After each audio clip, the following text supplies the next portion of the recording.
सखी रे बाके बिहारी से हमारी लड़ गई अखियाँ। सखी रे बाके बिहारी से हमारी लड़ गई अखियाँ।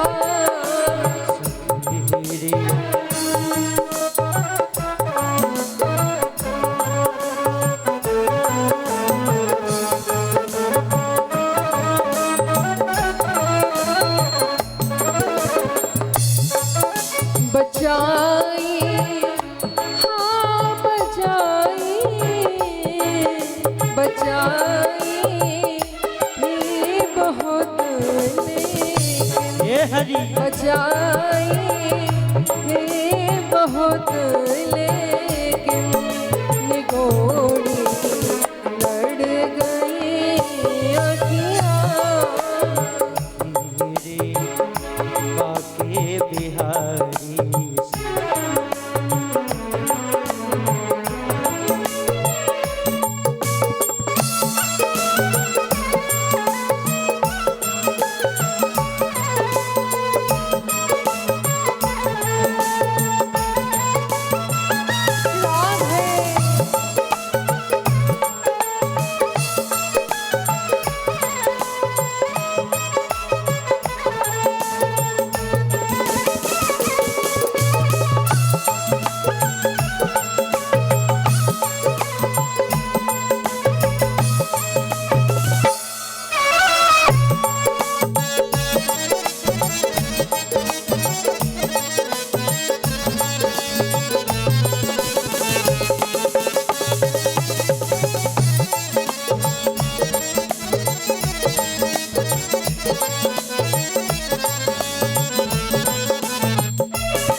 चमकती हाँ चमकती चमकती हाय बरछी से करे जे लड़ गई अखियाँ। सखीरी बाके बिहारी से हमेरी लड़ गई अखियाँ। सखीरी बाके बिहारी से हमारी जय हो लड़ गई अखियाँ।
चहोदिसी रस भरे चितवन मेरे आँखों में लाते।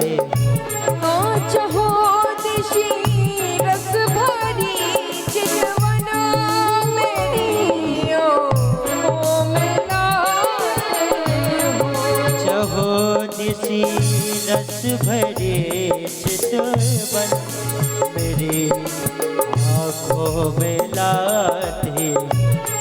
कहाँ कैसे कहाँ जाऊँ, जय हो। कहो कैसे कहाँ जाऊँ, कि पीछे पड़ गई अखियाँ। सखीरी बाके बिहारी से हमारी लड़ी गई अखियाँ। सखीरी बाके बिहारी से हमारी लड़ गई अखियाँ। जय हो। हरि बोल।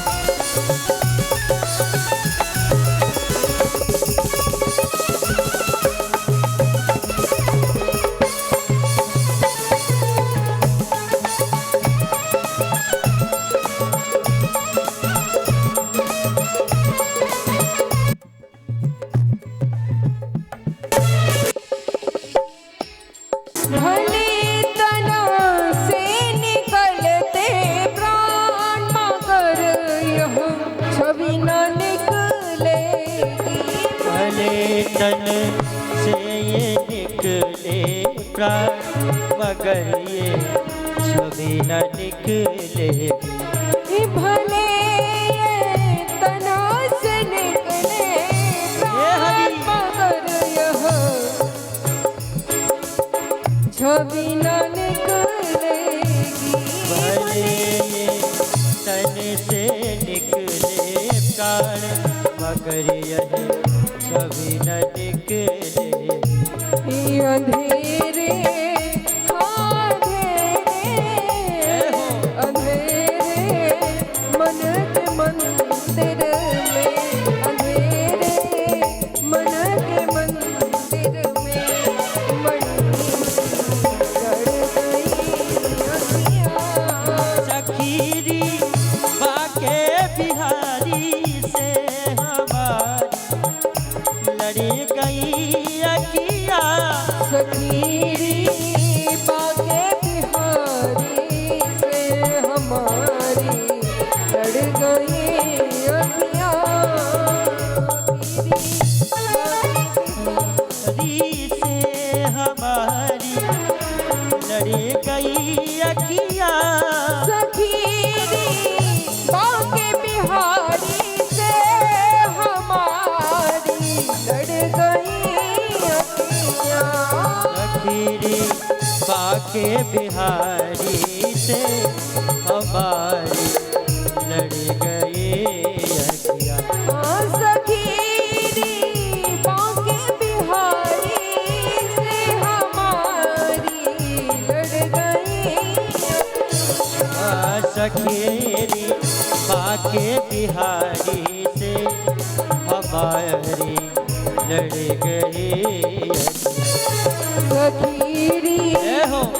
बचाई, हाँ बचाई, बचाई थी बहुत, लेकिन ये पीछे पड़ गई अखियाँ। सखीरी बाके बिहारी से हमारी लड़ी गई अखियाँ। सखीरी बाके बिहारी से हमारी गई अखिया सखीरी बाके बिहारी से हमारी लड़ गई अखिया सखीरी बाके बिहारी से हमारी लड़ गई अखिया सखीरी बाके बिहारी से हमारी लड़ गई अखिया।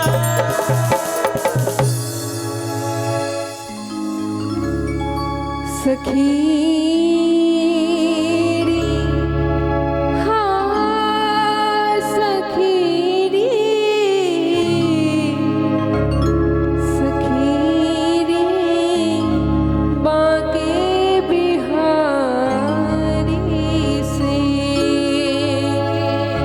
हमारी लड़ गई आँखियाँ। बोलिए मुरलीधर घनश्याम की जय श्री लाडली जो सरकार की जय हो।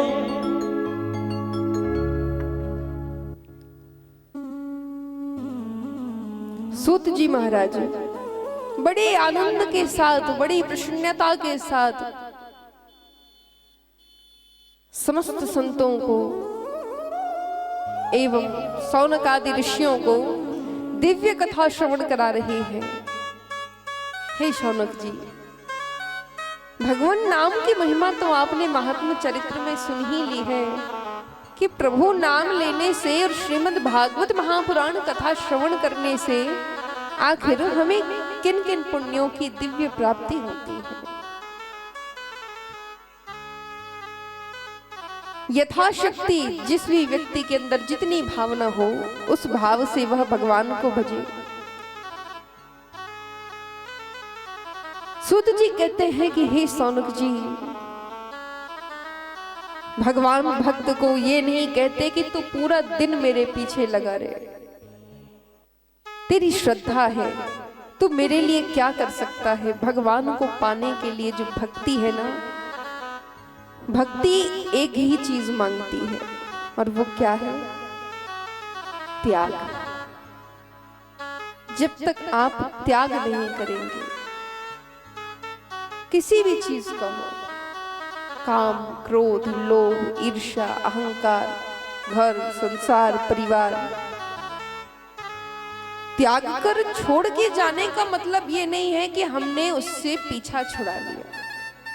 मन, ये आत्मा, इससे अगर हमने त्याग कर दिया, शरीर से भले हम साथ हैं लेकिन अगर मन से हमारे अंदर त्याग है तब हमारे अंदर परम प्रभु की भक्ति आना बड़ा ही सहज हो जाता है। नारायण कहते हैं कि भाव का भूखा हूं मैं और भाव ही बस सार है। भाव से मुझको भजे तो हो प्यारे, भव से बेड़ा पार है। भाव से मुझको भजे तो भव से बेड़ा पार है। इस चराचर जगत में, इस संसार में, इस कलिकाल जंजाल में मनुष्य बहुत भटकता है, कर्म अपने हिसाब से करता है और उस पर न जाने किस प्रकार से कर्म करेगा, अलग अलग भांति भांति का सोचेगा हम अच्छा कर रहे हैं, भगवान से सोचेगा कि जो कर्म कर रहे हैं इसके विपरीत फल दीजिए। दिन भर में एक बार सुबह प्रभु के दर्शन कर लिए, दिन भर काम काज में लगे हैं और भगवान से पूरा दिन प्रार्थना कर रहे हैं, प्रभु ये काम बना देना, प्रभु वो काम बना देना। हाँ, ये बात सच है कि मनुष्य का ठेका तो भगवान ने ले रखा है क्योंकि पैदा ही उन्हीं ने किया है। मनुष्य की सारी कारीगरी प्रभु ने ही की है। तो परम प्रभु तो मनुष्य को संभालते हैं, लेकिन जो उम्मीद हम भगवान से करते हैं ना कि भगवान हमें ये फल दे दे, भगवान भी कहता है मनुष्य से कि तू करता वही है जो तू चाहता है।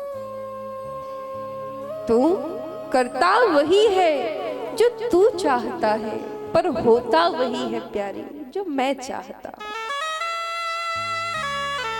तू करता वही है जो तू चाहता है, पर होता वही है जो मैं चाहता हूं। इसीलिए तू कर वही जो मैं चाहता हूं। तू कर वही जो मैं चाहता हूं, फिर देखो होता वही, होगा वही जो मैं चाहता हूं, होगा वही जो तू चाहता है। अगर तेरे चाहने से मैं करने लगूं तो फिर भगवान किस बात का। मैंने तुझे संभालने का ठेका ले रखा है, तुझे गलत राह पर नहीं जाने दूंगा।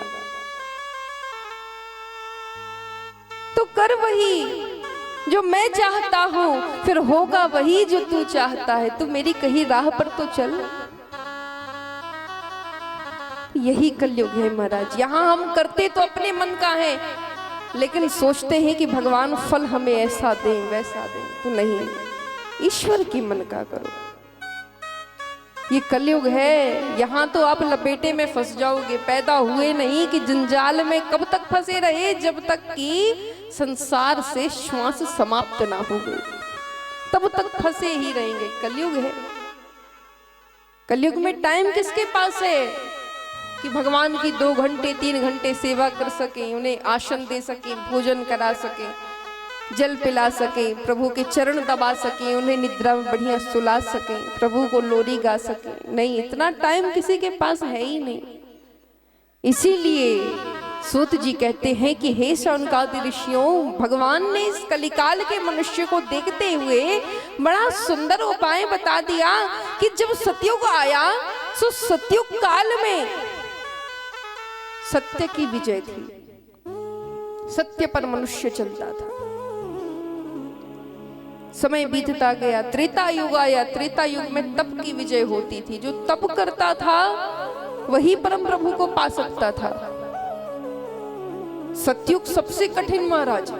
सत्य के मार्ग पर चलते रहो। आज आप बताओ, पूरा दिन निकल जाए, अच्छा एक दिन ऐसा नहीं जा सकता जिस दिन हम थोड़ा सा भी छोटा सा झूठ ना बोले। कहीं ना कहीं तो मुख से कोई ना कोई झूठ निकल ही जाता है। और मन में इतना झूठ भरा हुआ है कि अपनी सच्चाई हम सामने वाले से कभी बता ही नहीं सकते। स्वयं हम क्या हैं वो बहुत अच्छे से जानते हैं, लेकिन सामने वाले को हम वो प्रकट नहीं करना चाहते कि हम क्या हैं। तो सत्य के मार्ग पर चलना बड़ा कठिन है। सतयुग काल में जो सत्य पर चलता था वही विजय प्राप्त कर पाता था। त्रेता युग में जिसने तपस्या की वही परम प्रभु का दर्शन कर पाया। द्वापर युग आया। द्वापर युग में दया दिखाई गई। जिसके अंदर दया नहीं थी, भगवान वृंदावन बांके बिहारी लाल ने द्वारकाधीश का रूप धारण करके उन सब का इस संसार से पतन कर दिया। जो क्रूर थे, दुर्बुद्धि थे, जिनके अंदर लेश मात्र दया नहीं थी, जो दूसरों के हितकारी नहीं थे, उनका द्वारिकाधीश ने संसार से पतन किया। तो द्वापर युग में जिसने दया की उसी की विजय हुई। यशोदा ने दया दिखाई तो परम प्रभु चली आई। कुब्जा ने दया दिखाई तो भगवान वहां भी प्रकट हो गए। गोपिकाएं, न उनके पास धन था न दौलत थी, फिर भी उन्होंने ठाकुर के ऊपर दया दिखाई, प्रेम दिखाया। प्रभु नंगे पैर वहां चले गए। फिर आया कलयुग। तो कलयुग का क्या हुआ?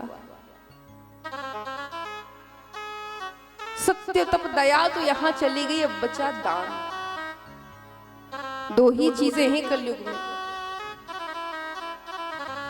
और दोनों कैसी कैसी हैं भगवान ने उसकी भी सुविधा बना दी। कैसी? नारद जी महाराज ने एक बार पूछा बैकुंठ लोक में जाकर के, आपने कलयुग तो बना दिया महाराज, कलयुग की कुछ व्यवस्था की है प्रभु?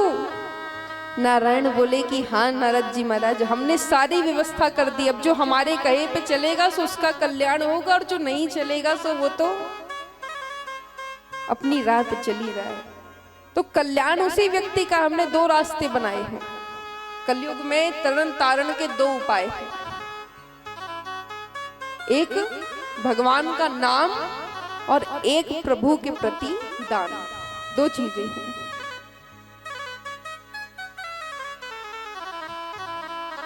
तो नारद जी ने कहा कि प्रभु नाम तो हर कोई ले सकता है, फिर ये दान की क्या आवश्यकता है, नाम तो हर कोई ले रहा है। ऐसे तो फिर बड़े से बड़ा आदमी भी नाम ले ले करके तरण तारण उसका हो जाएगा, फिर दान की क्या आवश्यकता है। भगवान ने कहा यही तो एक विशेष बात छुपी है। अरे नारद भैया, बात तो यही है कि नाम के लिए कौन व्यक्ति सर्वश्रेष्ठ है और दान देने के लिए कौन सर्वश्रेष्ठ है।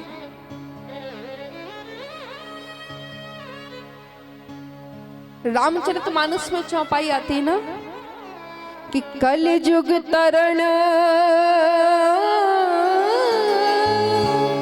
उपाय न कोई, और राम भजन रामायण दो।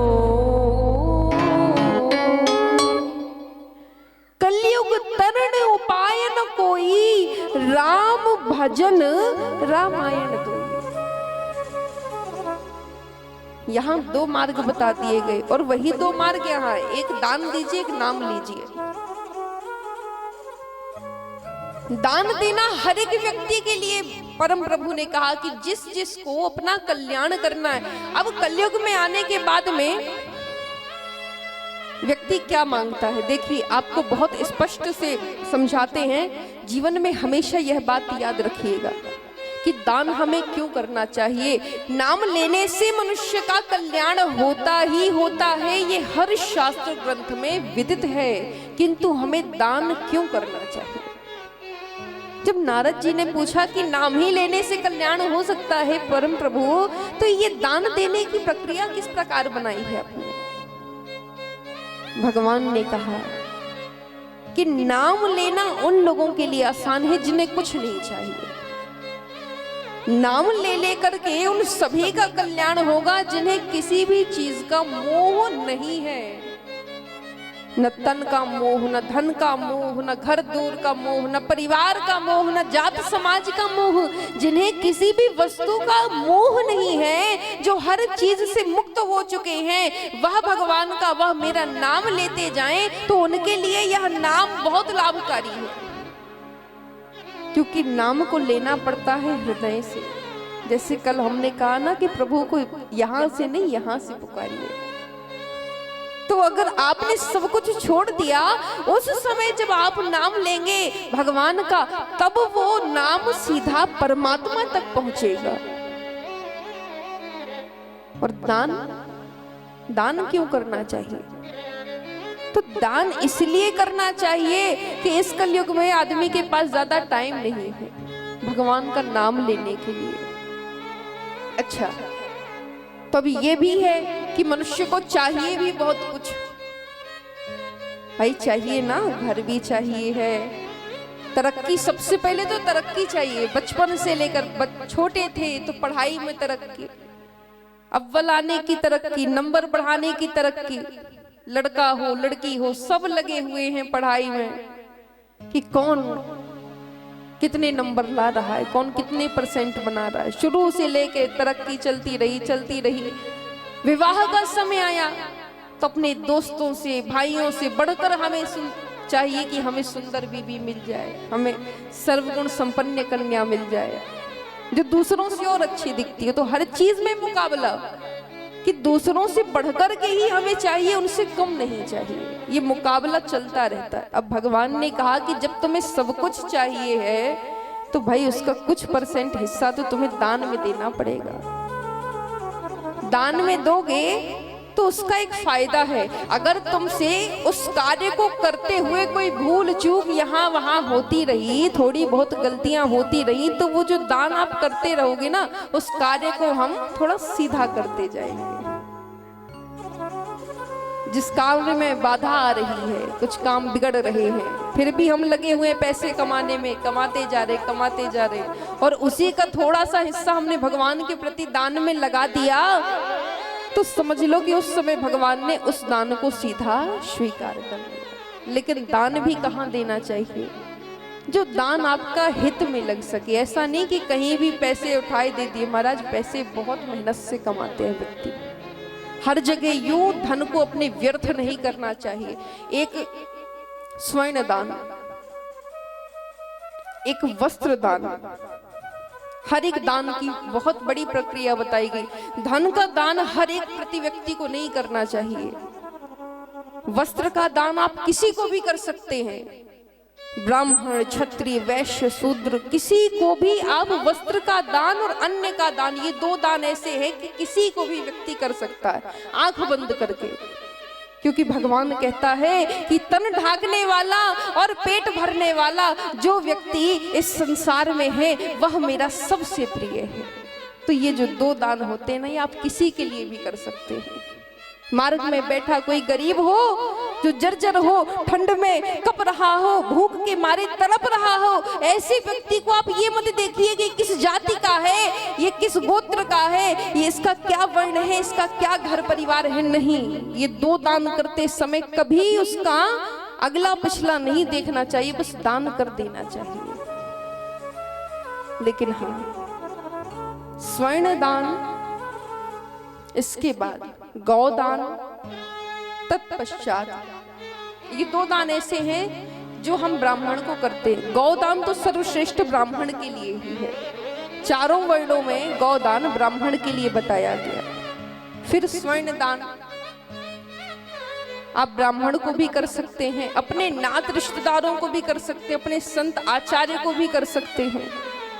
और धन का दान आप वहां करें जहां आपका दान हित में लगना हो, जैसे भंडारे में, कार्यक्रमों में, रामायण हो गई, भागवत कथा हो गई, शिव पुराण, महाचरित्र, जितने भी कार्यक्रम हैं, तो इन सभी में, मंदिर निर्माण के कार्यक्रम में, गौशाला निर्माण के कार्यक्रम में, अनाथ आश्रम, वृद्धाश्रम, इन सभी चीजों में जिससे मनुष्य का हित हो, ऐसी जगह पर हमें अपना धन दान करना चाहिए। तो ये सभी दान की प्रक्रियाएं हैं महाराज। इस प्रकार परम प्रभु ने कहा कि नाम लेने से भगवान का किस प्रकार कल्याण होता है और दान देने से क्या पुण्य मिलता है। तो दान देने में कभी नहीं सकुचाना चाहिए, और नाम लेने में तो और भी नहीं सकुचाना चाहिए। अगर आप महीने में एक बार धन का दान करते हैं तो महीने के 30 में 28 दिन कम से कम नाम का दान करो। 2 दिन भले महीने के छूट जाएं, लेकिन 28 दिन ऐसे निकले कि भगवान का नाम चलता ही रहे। उस नाम का दान परम प्रभु को देते रहो। कभी न कभी ऐसा समय आएगा जब नाम लेते लेते हमारा हृदय इतना पवित्र हो जाएगा कि एक बार तो वह नाम परम प्रभु तक अवश्य पहुंचेगा। बिनु सत्संग विवेक न होई, बिनु सत्संग विवेक ना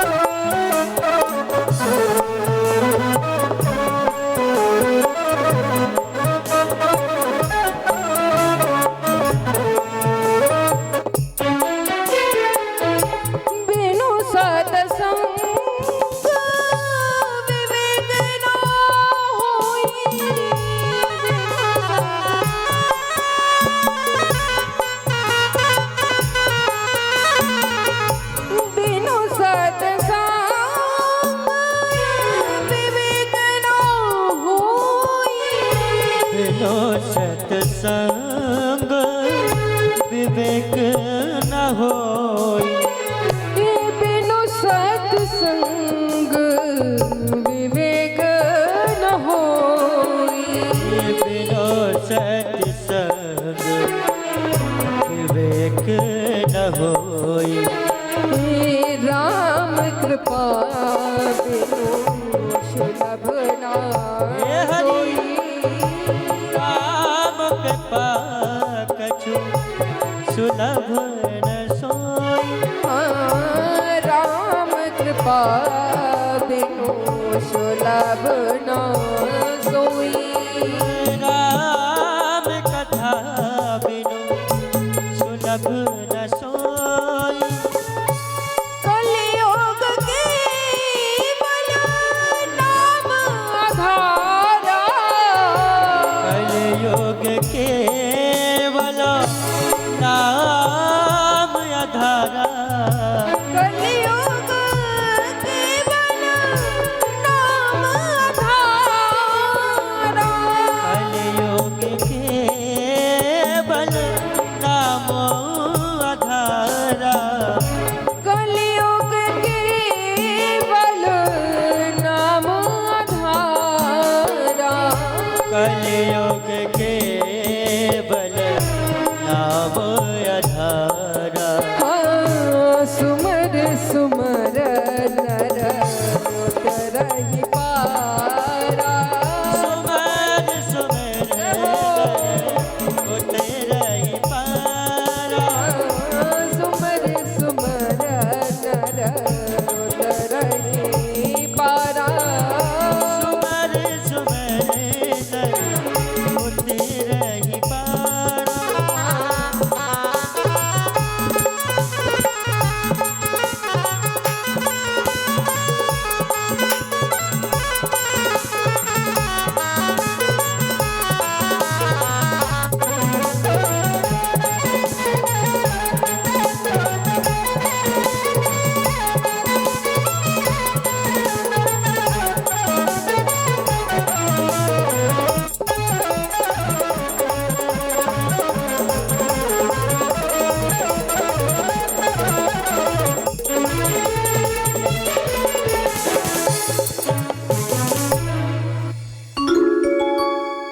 कलयुग केवल नाम आधारा और सुमर सुमर नर उतर ही पारा।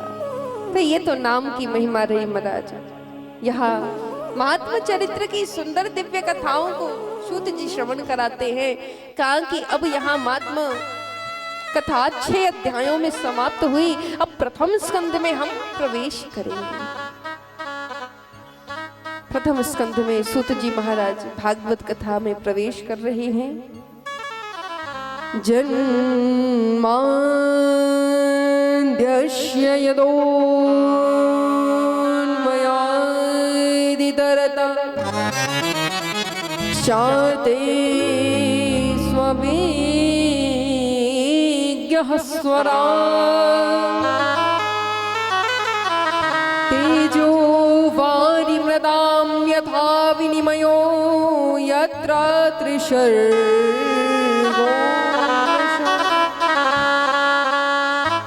धाम्ना श्वेन सदा निरस्तकोकं सत्यं परं धीमहि।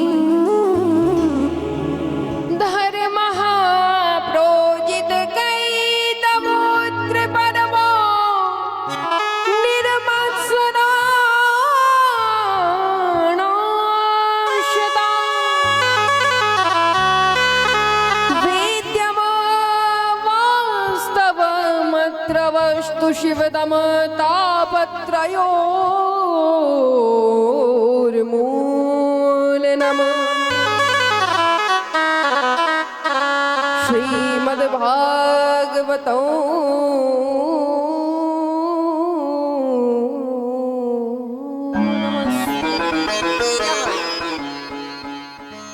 भागवत कथा में प्रथम श्लोक के साथ प्रवेश किया सूत जी ने। जन्माद्यस्य यतोऽन्वयादितरतः। जो पर ब्रह्म जन्म लेते ही अदृश्य हो गया। शुद्ध रूप से यहाँ नाम किसी का नहीं है, लेकिन यहाँ वंदना ठाकुर जी की हो रही है। हमारे बांके बिहारी लाल की वंदना हो रही है। जो जन्म लेते ही अदृश्य हो गई, अर्थात जो परम प्रभु मथुरा से पैदा तो मथुरा में हुए, लेकिन एक ही रात्रि में वह मथुरा से तुरंत गोकुल पधार गए। तो जन्म लेते ही जो मथुरा में अदृश्य हो गए, देवता जिस समय स्तुति करने के लिए आए, जब आंख बंद करके देवताओं ने स्तुति की। यहाँ देवता स्तुति करना प्रारंभ कर चुके हैं और उसी समय देखते ही देखते वसुदेव जी के मस्तक पर सवार होकर के भगवान गोकुल पहुंच गए। जब देवताओं के नेत्र खुले तो उनके नेत्रों के सामने ठाकुर जी की छवि हट गई। उस समय देवताओं ने कहा कि अहो यह क्या हुआ, अभी तो हमारे परब्रह्म परमेश्वर इसी कारागार में अवतरित हुए थे और अचानक से क्या हुआ कि परम प्रभु लुप्त हो गए।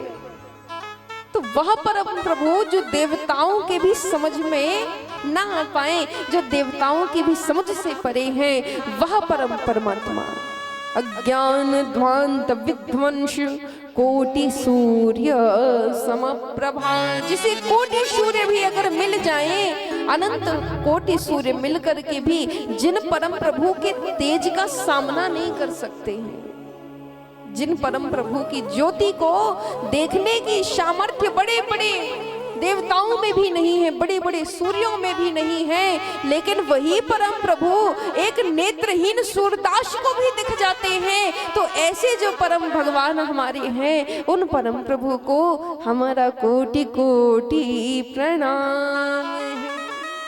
कभी तो वो सूर्य को भी नहीं दिखाई देते, लेकिन कभी वो सूरदास की आंखों में भी छा जाते हैं। ये परम प्रभु की भक्ति है। धर्म प्रोजित कैतवोत्र परमो निर्मत्सराणाम सताम। परम प्रभु को प्राप्त करने के लिए, पाने के लिए हमें निर्मत्सर बनना पड़ता है। अरे भैया, ये जो मान बढ़ाई का जंजाल है ना, सम्मान, मान सम्मान, आत्म सम्मान, इन सब के पीछे तो आदमी इतना पागल है, इतना पीछे पड़ा है इन सबके कि उसे घर दौर भी प्रिय नहीं है। धन कमा रहा है किसी लिए? इज्जत के लिए, मान के लिए, प्रतिष्ठा के लिए। कहते हैं कि कंचन तजना सहज है, सहज त्रिया का नेह। कंचन तजना सहज है, सहज त्रिया का नेह, और मान बढ़ाई ईर्षा मुश्किल तजना यह।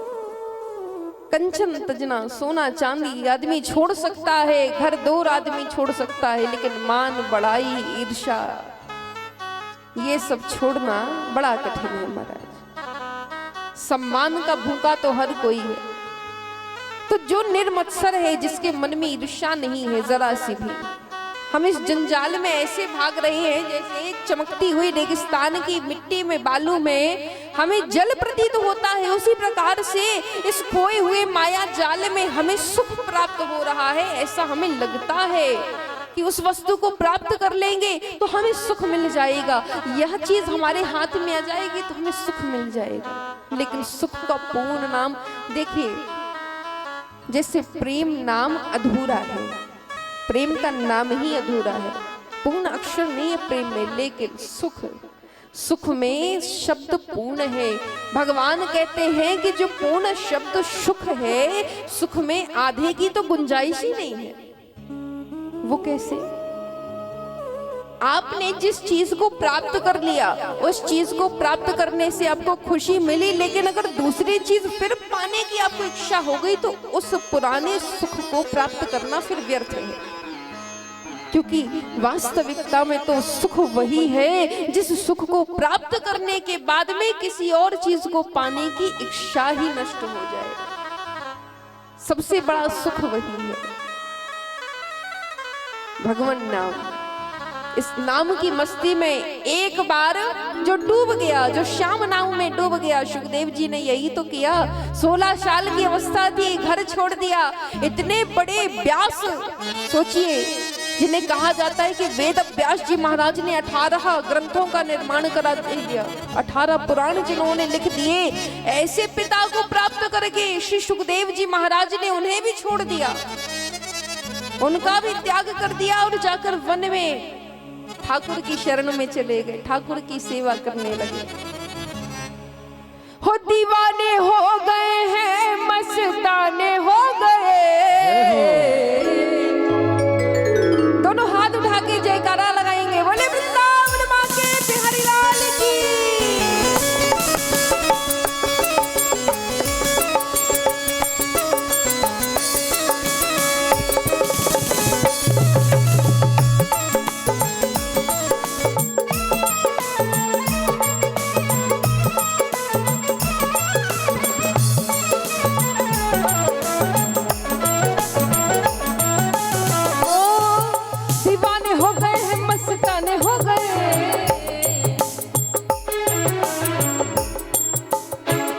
नहीं, पहले तो हाथ उठाइए, दोनों हाथ प्रेम से उठाइए। खड़े होकर नृत्य नहीं करना है, खाली तालियां बजाना है प्रेम से। अभी हमारे बीच में सुखदेव जी का आगमन होगा ना, इसीलिए प्रेम से दोनों हाथ उठाना है तालियां बजाते हुए। दीवाने हो गए हैं, मस्ताने हो गए, दीवाने हो गए, मस्ताने हो गए, दीवाने हो गए, मस्ताने हो गए, दीवाने हो गए हैं, मस्ताने हो गए। हम शाम तेरे नाम के दीवाने हो गए, ओ शाम तेरे नाम के दीवाने हो शाम तेरे नाम के दीवाने हो गए। शाम तेरे नाम के दीवाने हो गए। राधे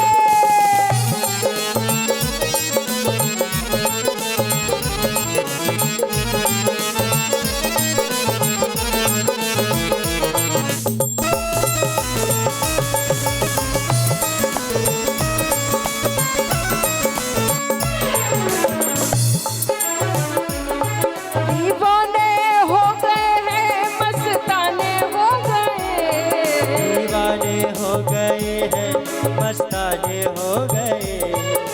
यहाँ कौन कौन परम प्रभु का दीवाना है, जरा हाथ उठा लेना, दोनों हाथ।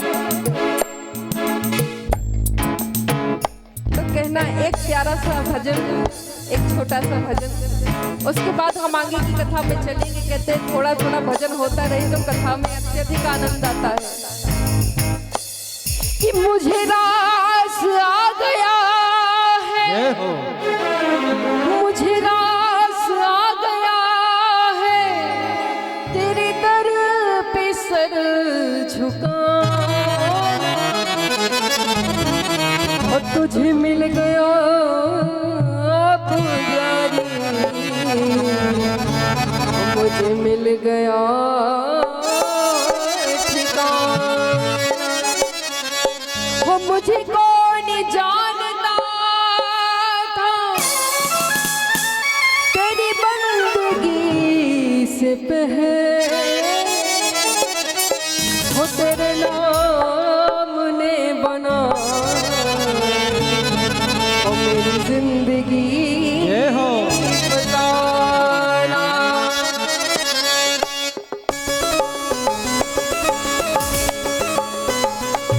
जय हो।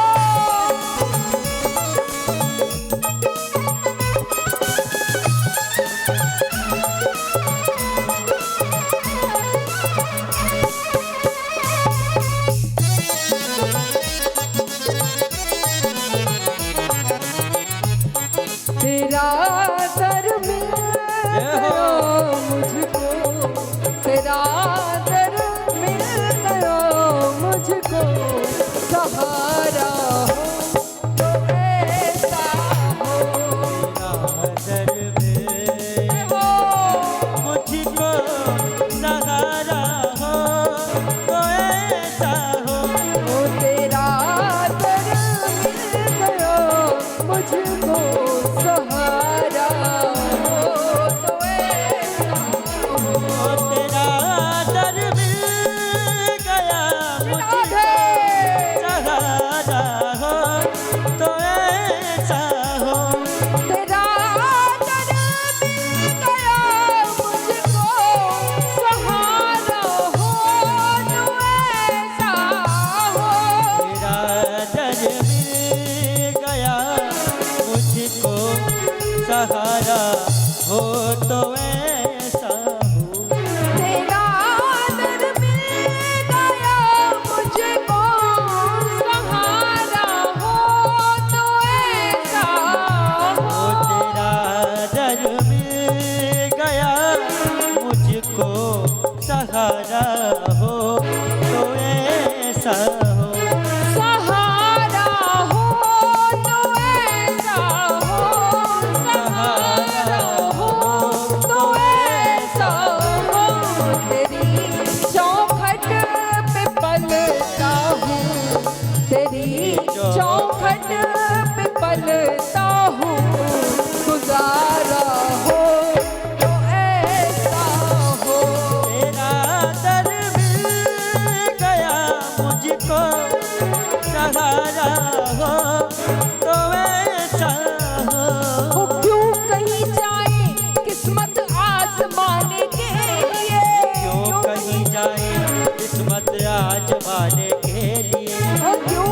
कहीं जाए ये किस्मत आजमाने के लिए। क्यों कहीं जाए किस्मत आजमाने के लिए। मेरे कान्हा है मेरी बिगड़ी बनाने के लिए। ओ मेरे कान्हा है मेरी बिगड़ी बनाने के लिए। ओ मेरे कान्हा है मेरी बिगड़ी बनाने के लिए। मेरे कान्हा है मेरी बिगड़ी बनाने के लिए। हमें यह नाज है रहबर, हमें यह नाज है रहबर, हमारा हो तो ऐसा हो। तेरा दर मिल गया मुझको, सहारा हो तो ऐसा हो।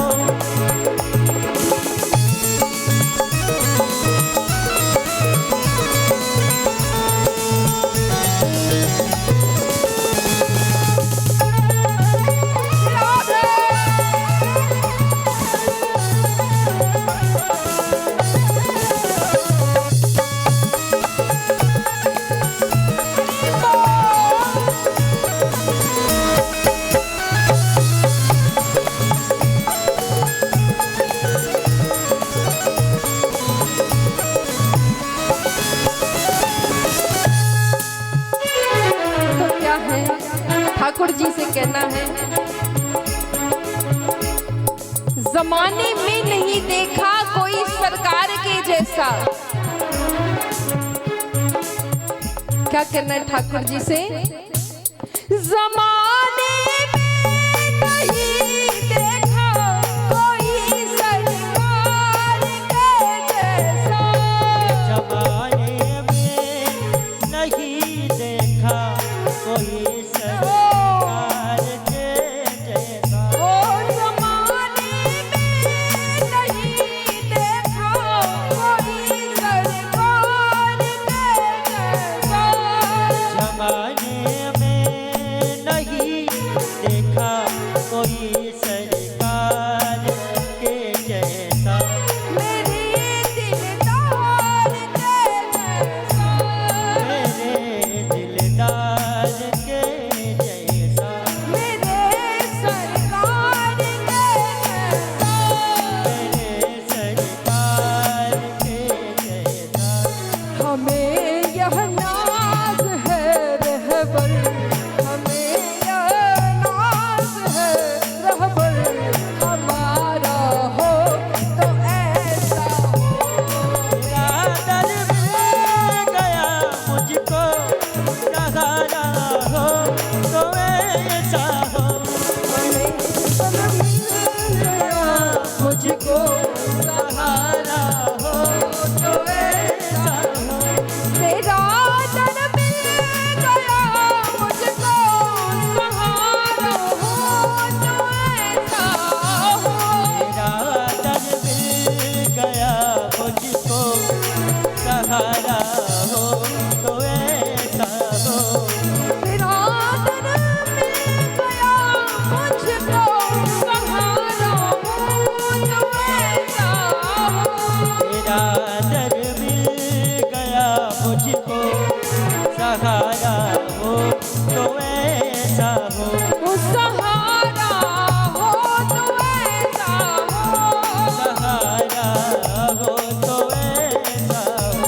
तेरी चौखट पे पलता हूँ, तेरी चौखट पे पलता हूँ, गुजारा हो तो ऐसा हो।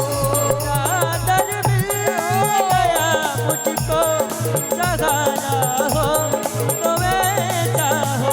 तेरा दर मिल गया मुझको सहारा हो तो ऐसा हो। दर मिल गया मुझको, सहारा हो तो ऐसा हो। इसी के साथ दोनों हाथ उठाइए प्रेम से मस्ती के साथ और कहना है, दीवाने हो गए हैं मस्ताने हो गए। दीवाने हो गए हैं मस्ताने हो गए। दीवाने हो गए मस्ताने हो गए। दीवाने हो गए मस्ताने हो गए। हाँ, शाम तेरे नाम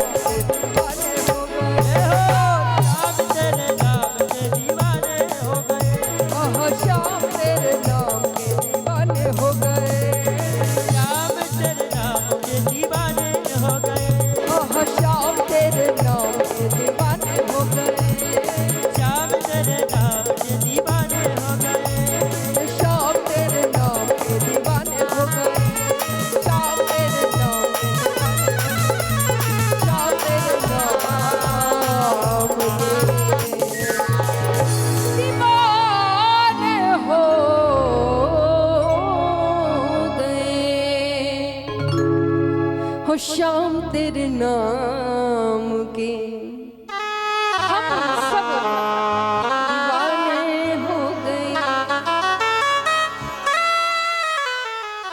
निगम कल्प तरुण गलितम फलम शुक मुखादमृत द्रव संयुतम पिबत भागवतम रसमालयम मुहुरहो रसिका भुवि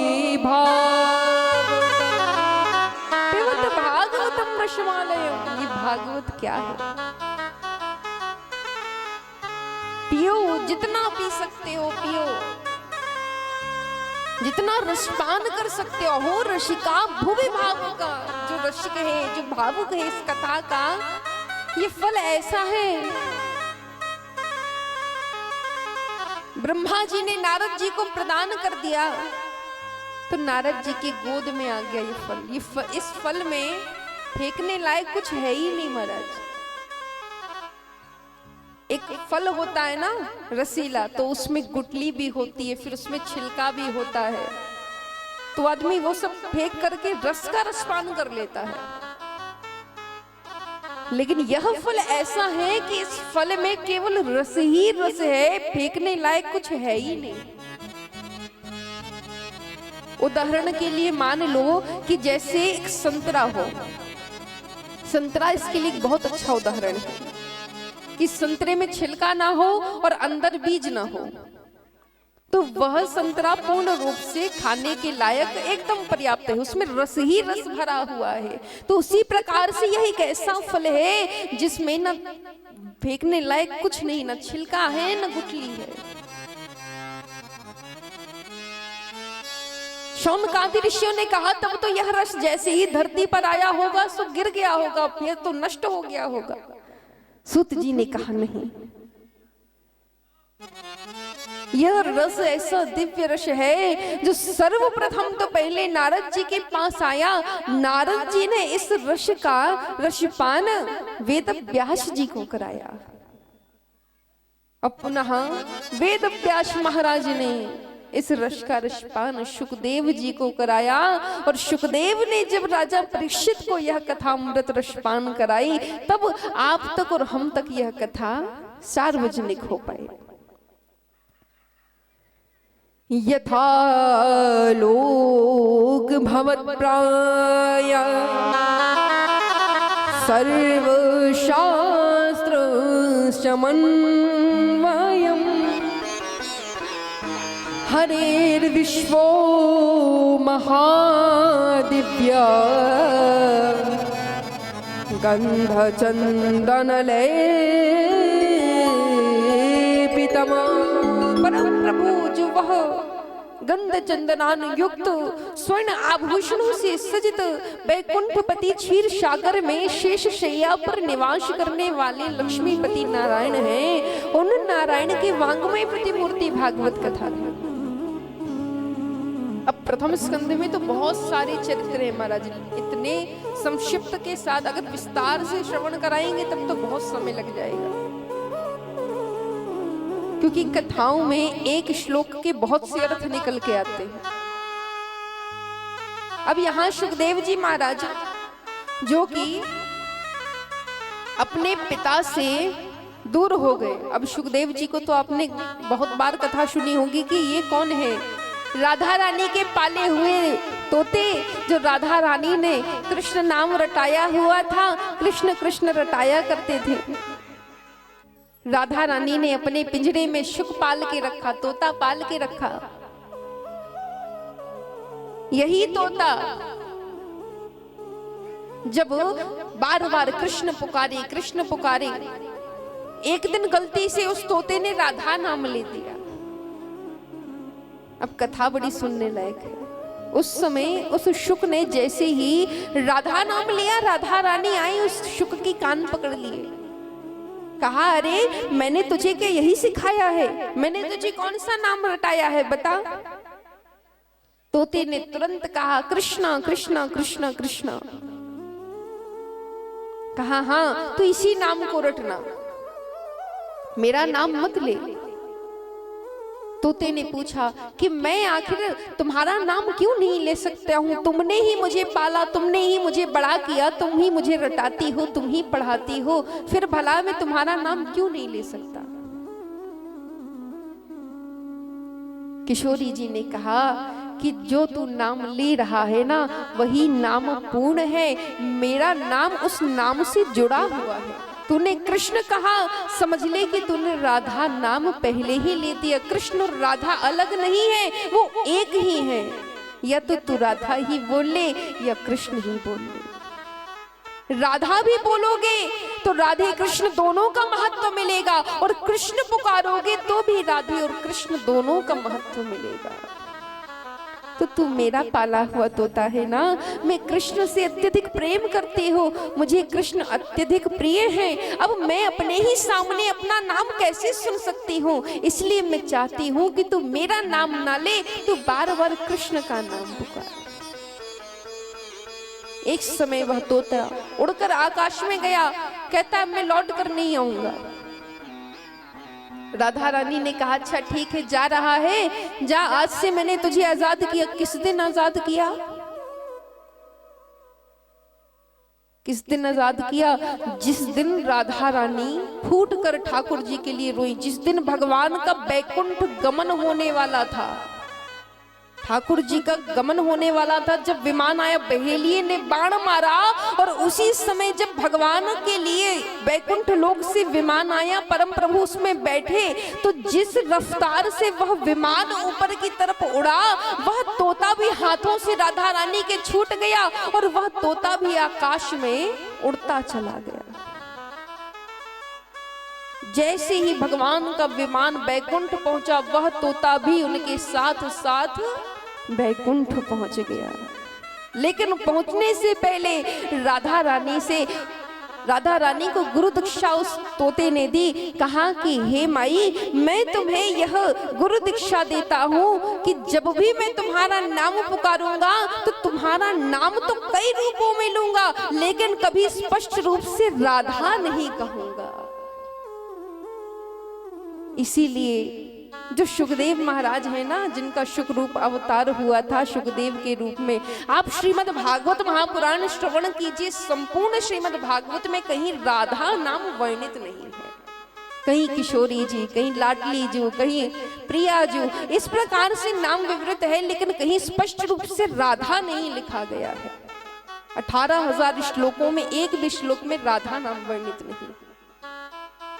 तो वही बैकुंठ जाने वाले परम प्रभु के साथ जब वह शुक बैकुंठ पहुंचा, तो उस समय तक राधा रानी के जीवन की सारी कथा बैकुंठ में बैठ करके नारायण को उस तोते ने सुनाई। ठाकुर जी खूब पूछते, सत्यलोक लेकर के गए उस तोते को, सत्यलोक पर अपने झूले पर बिठाला, और बिठाल कर उस तोते से रोज मीठी मीठी कहानियां सुनते कि अरे शुक, मैं तो राधा से बिछुड़ कर रहा, लेकिन तुम तो नित्य प्रति उनके साथ रहा करते थे। जरा हमें भी बताओ कि राधा कैसे रहती थी, राधा कैसे चलती थी, राधा तुमसे क्या बातें करती थी, वह सब तुम हमें बताओ। प्रतिदिन राधे राधे के गुण गाते गाते वह तोता, एक दिन ऐसा समय आया जब उस तोते की गुरु दीक्षा देने की बारी आई। भगवान से कहा कि बताइए प्रभु, मैं आपको क्या दे सकता हूँ?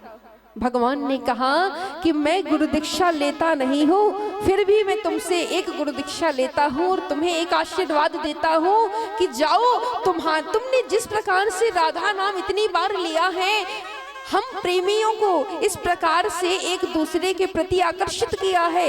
राधा रानी की कथाएं हमें इस प्रकार से सुनाई हैं। तो हे शुक, मैं तुम्हें आज से आशीर्वाद देता हूँ, यह वरदान देता हूँ कि तुम जाओ और अब जाकर के तुम जहां पर भी अवतार लोगे सो उस जगह पर तुम एक ऐसे प्रकंड विद्वान बनोगे कि तुम्हारे ही नाम से मेरी कथा संसार में जग प्रसिद्ध होगी।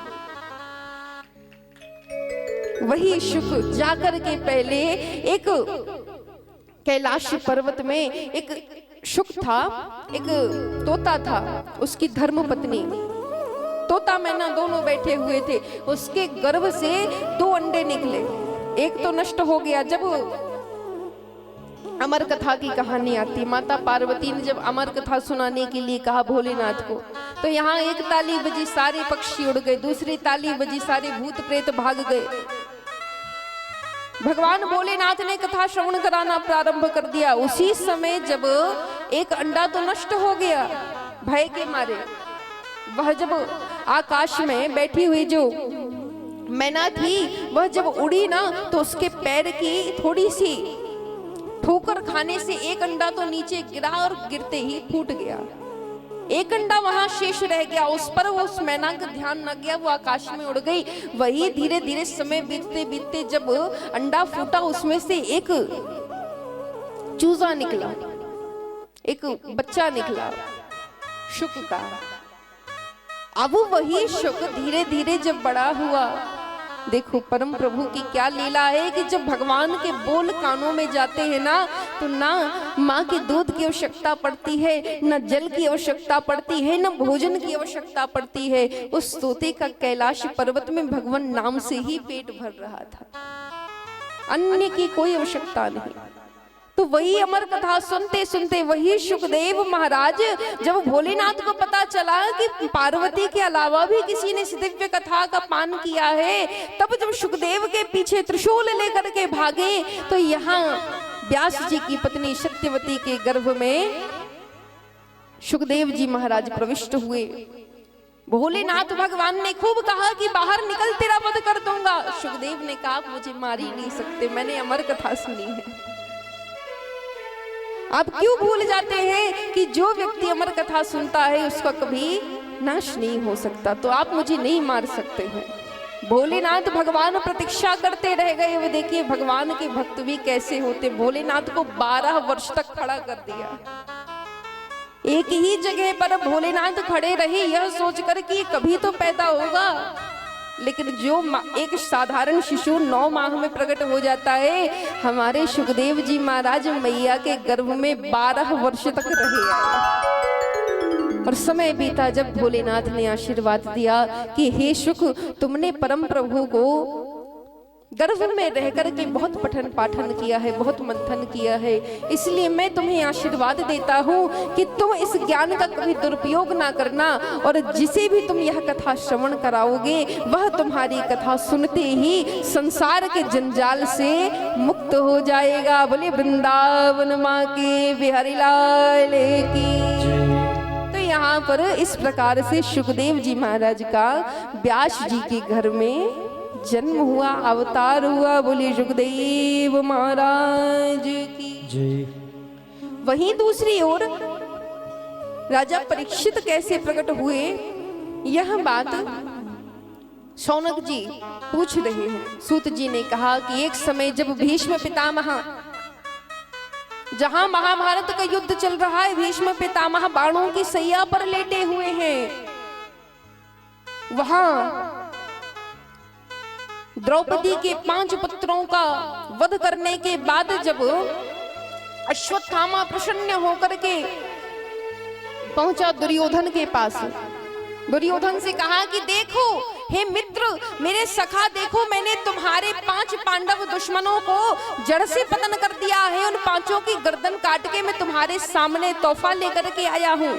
जब गौर से दुर्योधन ने उन 5 के मुख देखे तो समझ गया कि अरे दुष्ट, ये तूने क्या कर दिया, ये मेरे दुश्मन नहीं है, अरे ये तो सब मेरे भतीजे हैं जो अपने ही पिताओं के समान दिखते हैं, इन सब का मुख अपने अपने पिता के समान है, तूने तो मेरे भतीजों का वध कर दिया है।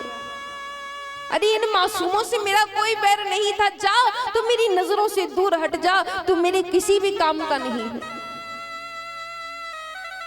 अश्वत्थामा थे तो द्रोणाचार्य ब्राह्मण के पुत्र, किंतु उनके कर्म ब्राह्मणों वाले नहीं थे। अश्वत्थामा ने कहा कि धिक्कार है मेरी ऐसी मित्रता पर, मैं अगर अपने मित्र का एक कार्य ना कर सका, सोचा कि अब इन 5 बालकों को तो खत्म कर ही दिया है, एक काम करता हूं जो छठवां बालक है इनकी वंश बेल उसे भी समाप्त कर देता हूं। वो कौन है? यहाँ द्रौपदी के 5 पुत्रों को मार दिया, वहां अर्जुन के पुत्र अभिमन्यु को मार दिया।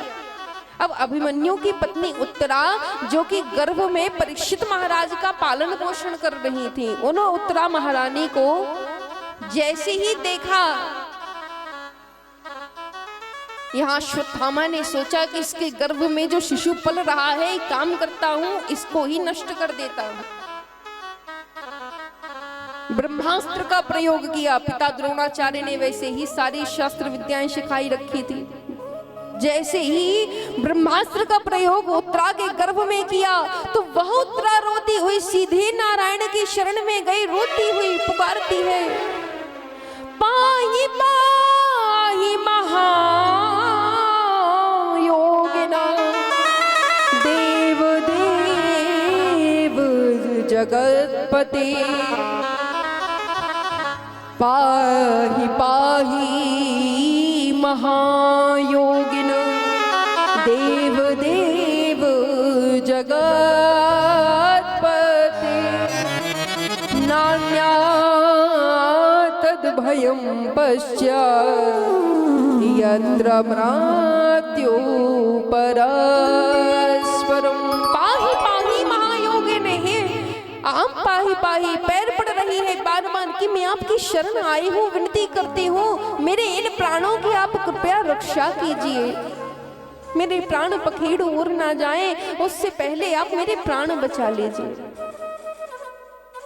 योगियों में योगी, जिनका ध्यान बड़े बड़े योगी साधु संत मिलकर के करते हैं, वह परम परमात्मा देव देव जगतपति, देवताओं में आधिपति श्रेष्ठ परम प्रभु मेरी रक्षा कीजिए। नान्या तद्भयं पश्चात् यत्र मृत्यु परस्परम, मेरे आगे पीछे मृत्यु भौरे की तरह गुंजार कर रही है, किसी भी समय मैं इस दर्द से, इस पीड़ा से मर सकती हूँ, मेरे प्राणों की रक्षा कीजिए। भगवान ने उत्तरा से कहा कि एक न एक दिन तो इस संसार से सबको जाना ही है। अरे ये शरीर तो 5 तत्वों से बना हुआ है, ये इस शरीर को तो एक दिन नष्ट हो ही जाना है। पृथ्वी जल तेज वायु आकाश, इन 5 तत्वों से मिलकर जो शरीर बना है ये बड़ा ही नाशवान शरीर है। क्षितिज जल पावक गगन समीरा, पंच रचित अति अधम शरीरा, क्षितिज जल पावक गगन समीरा, पंच रचित अति अधम शरीरा।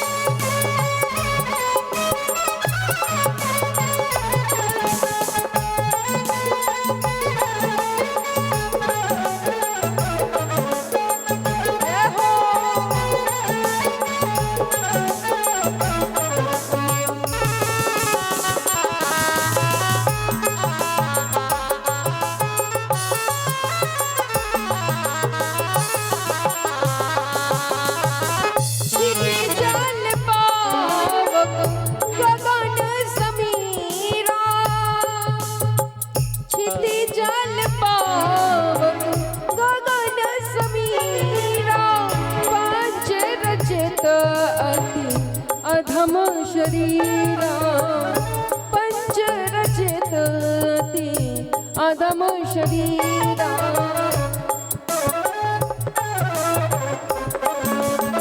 क्षिति जल पावक गगन शमीरा, पंच रचित अति अधम शरीरा।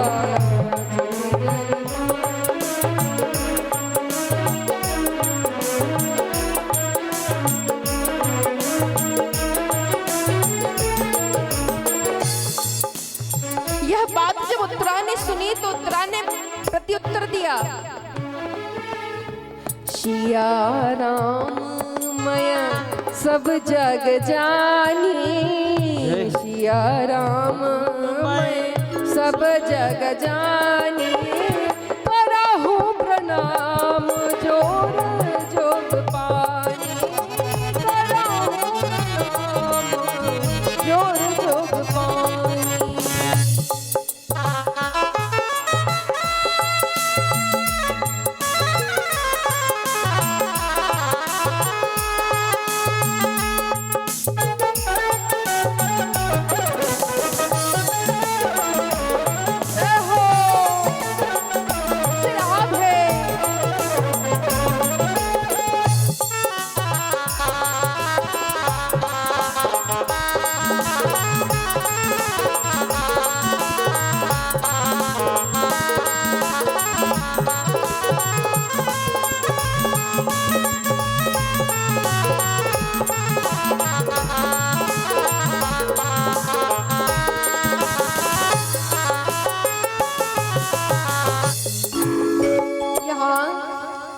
भगवान ने कहा कि क्षितिजल पावक गगन समीरा और पंच रचित अति अधम शरीरा। अरे उत्तरा, यह शरीर तो नष्टवान है और तुझे मृत्यु आती है, तो बिना पति के तू इतने दिन जीकर के क्या करेगी? अभिमन्यु तो चल बसे, अब तुझे प्राण पखेरु भला इतने प्यारे क्यों हैं? उत्तरा ने हाथ जोड़ करके कहा कि हे नारायण, सिया राम मैं सब जग जाने, करहूं प्रणाम जोर जग पाने। इस सारे संसार को मैं केवल राधा कृष्ण में, सीता राम में ही देखती हूँ, किंतु हे प्रभु, मृत्यु का इस शरीर को कोई भय नहीं है। हमारे आगे पीछे अब कौन रह गया जो हमारे जीवन के स्तन की देखभाल कर सके? किंतु हे नारायण, जो मेरे गर्भ में यह शिशु पल रहा है ना, यह पांडव वंश का आखिरी वंशज है, जो कि इस वंश का नाम रोशन करेगा, इस वंश का विस्तार करेगा। कदापि यदि ये नष्ट हो गया, तब समझ लीजिए कि फिर पांडव वंश यहाँ से समाप्त हो जाएगा। मैं इसीलिए इस शिशु को बचाना चाहती हूँ, मुझे मेरे प्राणों की कोई भी परवाह नहीं है। तब भगवान ने गर्भ में प्रवेश करके अपना सुदर्शन चक्र यूं चलाया कि उस सुदर्शन चक्र से ऐसी शीतलता प्रकट हुई कि जितने भी ब्रह्मास्त्र से प्रकट हुई अग्नि की गर्मी थी, जिस गर्मी से उत्तरा परेशान हो रही थी, व्याकुल हो रही थी, उस समस्त गर्माहट को, उस समस्त अग्नि को ध्वस्त कर दिया प्रभु के चक्र ने। उत्तरा के गर्भ से बाहर निकले परम प्रभु, देखा कि उत्तरा का जीवन अब पूर्ण रूप से स्वस्थ है। उत्तरा को परम आशीर्वाद देकर कि नारायण पुनः जब अपने धाम को जाने लगे, तो उसी समय पांचों पांडव हाथ जोड़ करके द्वारिकाधीश के पास चले आए। पाई पाई द्वारिका नाथ, पाई माम दीन वत्सला, यथा भीष्म चितास्त्रिस्तं विस्मयश्च मतिभाषिता। हे नारायण, आप जाने का प्रयास मत कीजिए, जाना है कुछ समय बाद जाइएगा। जरा उनका तो उद्धार कीजिए जो बाणों की सैया पर आपके आखिरी दर्शन पाने के लिए पड़े हुए हैं। भीष्म पितामह, जिन्हें इच्छा मृत्यु का वरदान प्राप्त है। हाय रे, ये मौत भी बड़ी दुखदाई होती है। जिसे बता किया जाए उसके लिए भी कष्टकारी है, और जिसे अपने मन से मिल जानी हो उसके लिए तो और कष्टकारी है। जिसे पता नहीं है वो कभी भी संसार से निकल लेता है।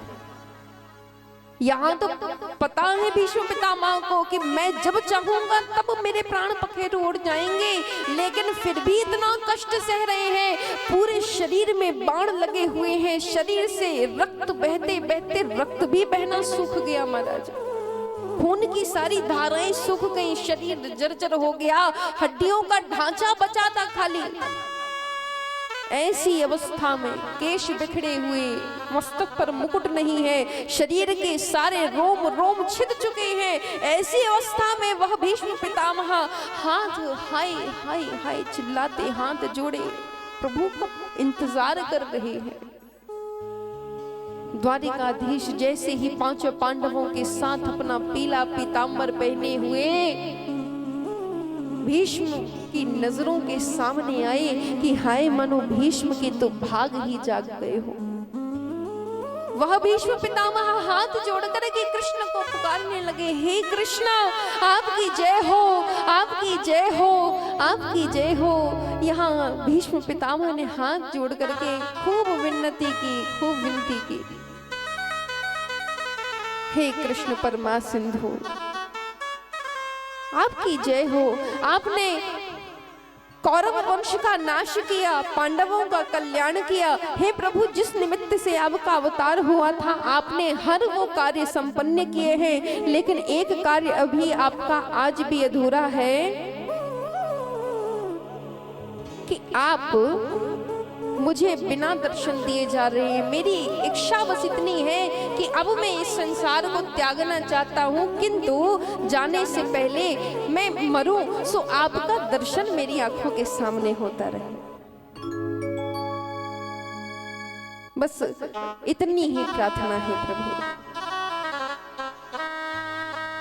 यत्र जीवन तो गत्वा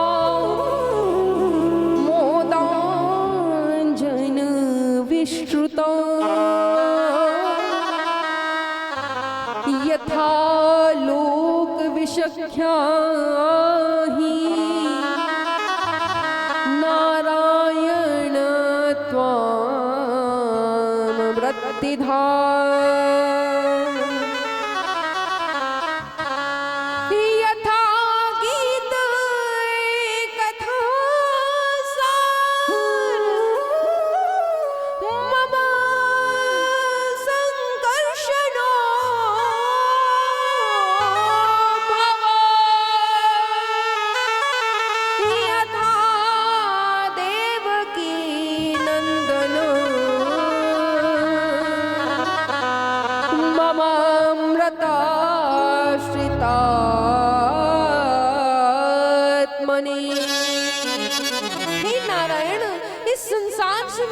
चाहता हूँ, लेकिन आखिरी इच्छा मेरी यही है कि मैं मरूं उस समय मुझे आपका दर्शन हो।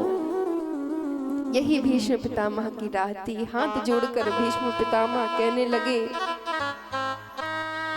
कि तुम्हारी सूरत कैसी हो, श्री गंगा जी का तट हो, वो यमुना का बंसी बट हो, और मेरा सांवरा निकट हो जब प्राण तन से निकले। तो ऐसी मेरी परिस्थिति होनी चाहिए।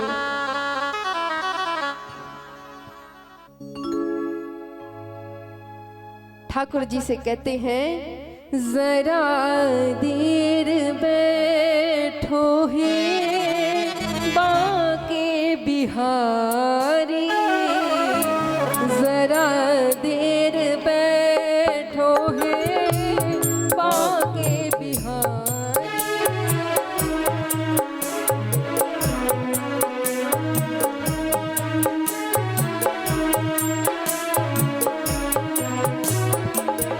जरा देर बैठो है बाके बिहारी, देर बैठो है बाके बिहारी। पलक में पिरो लूं छवि में तिहारी, पलक में पिरो लूं छवि में तिहारी। पलक में पिरो लूं छवि में तिहारी। जरा देर बैठो है बाके बिहारी, जरा देर बैठो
छवि मैं निहारूं।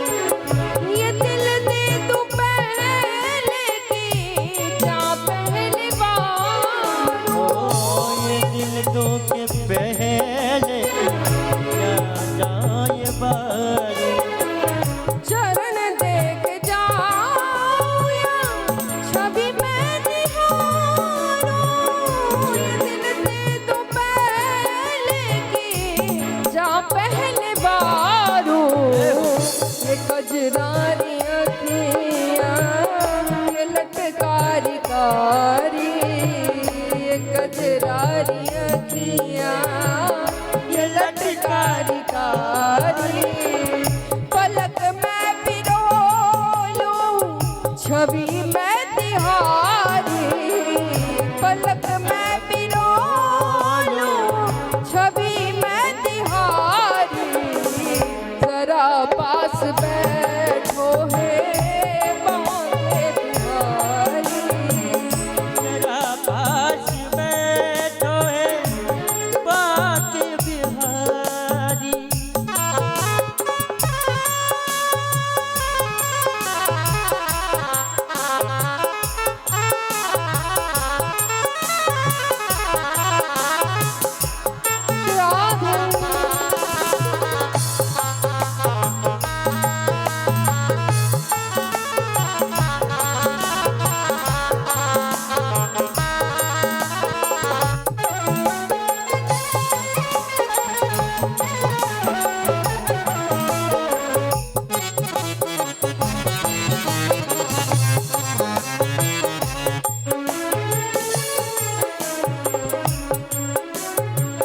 ये सूरत जो राधा के मन में समाई ये सूरत जो राधा के मन में समाई।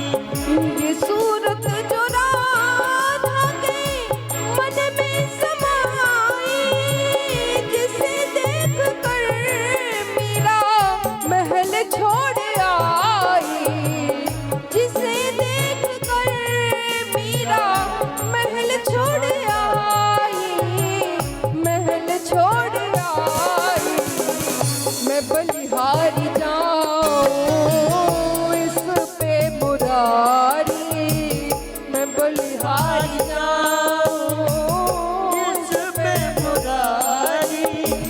पलक मैं पिरो लूं छवि मैं तिहारी पलक मैं पिरो लूं छवि मैं तिहारी जरा पास बैठो है हरी। बांके बिहारी जरा पास बैठो है बाके बिहारी।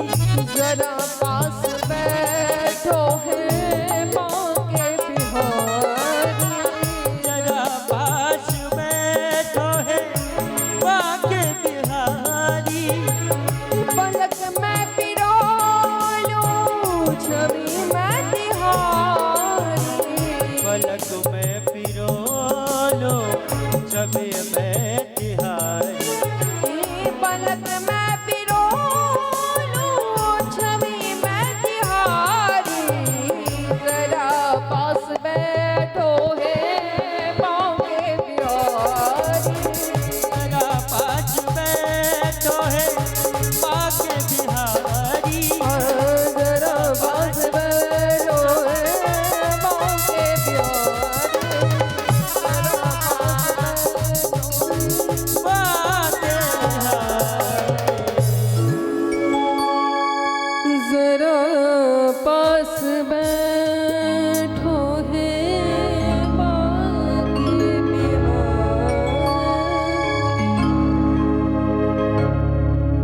भीष्म पितामह नारायण को सन्मुख रखते हैं सिर मोर मुकुट पीला पीतांबर पहने हुए ठाकुर जी खड़े हैं। हरे कृष्ण हरे कृष्ण हरे कृष्ण हरे कृष्ण हरे कृष्ण कहते कहते कहते कहते भीष्म पितामह के प्राण पखेरु उड़ गए।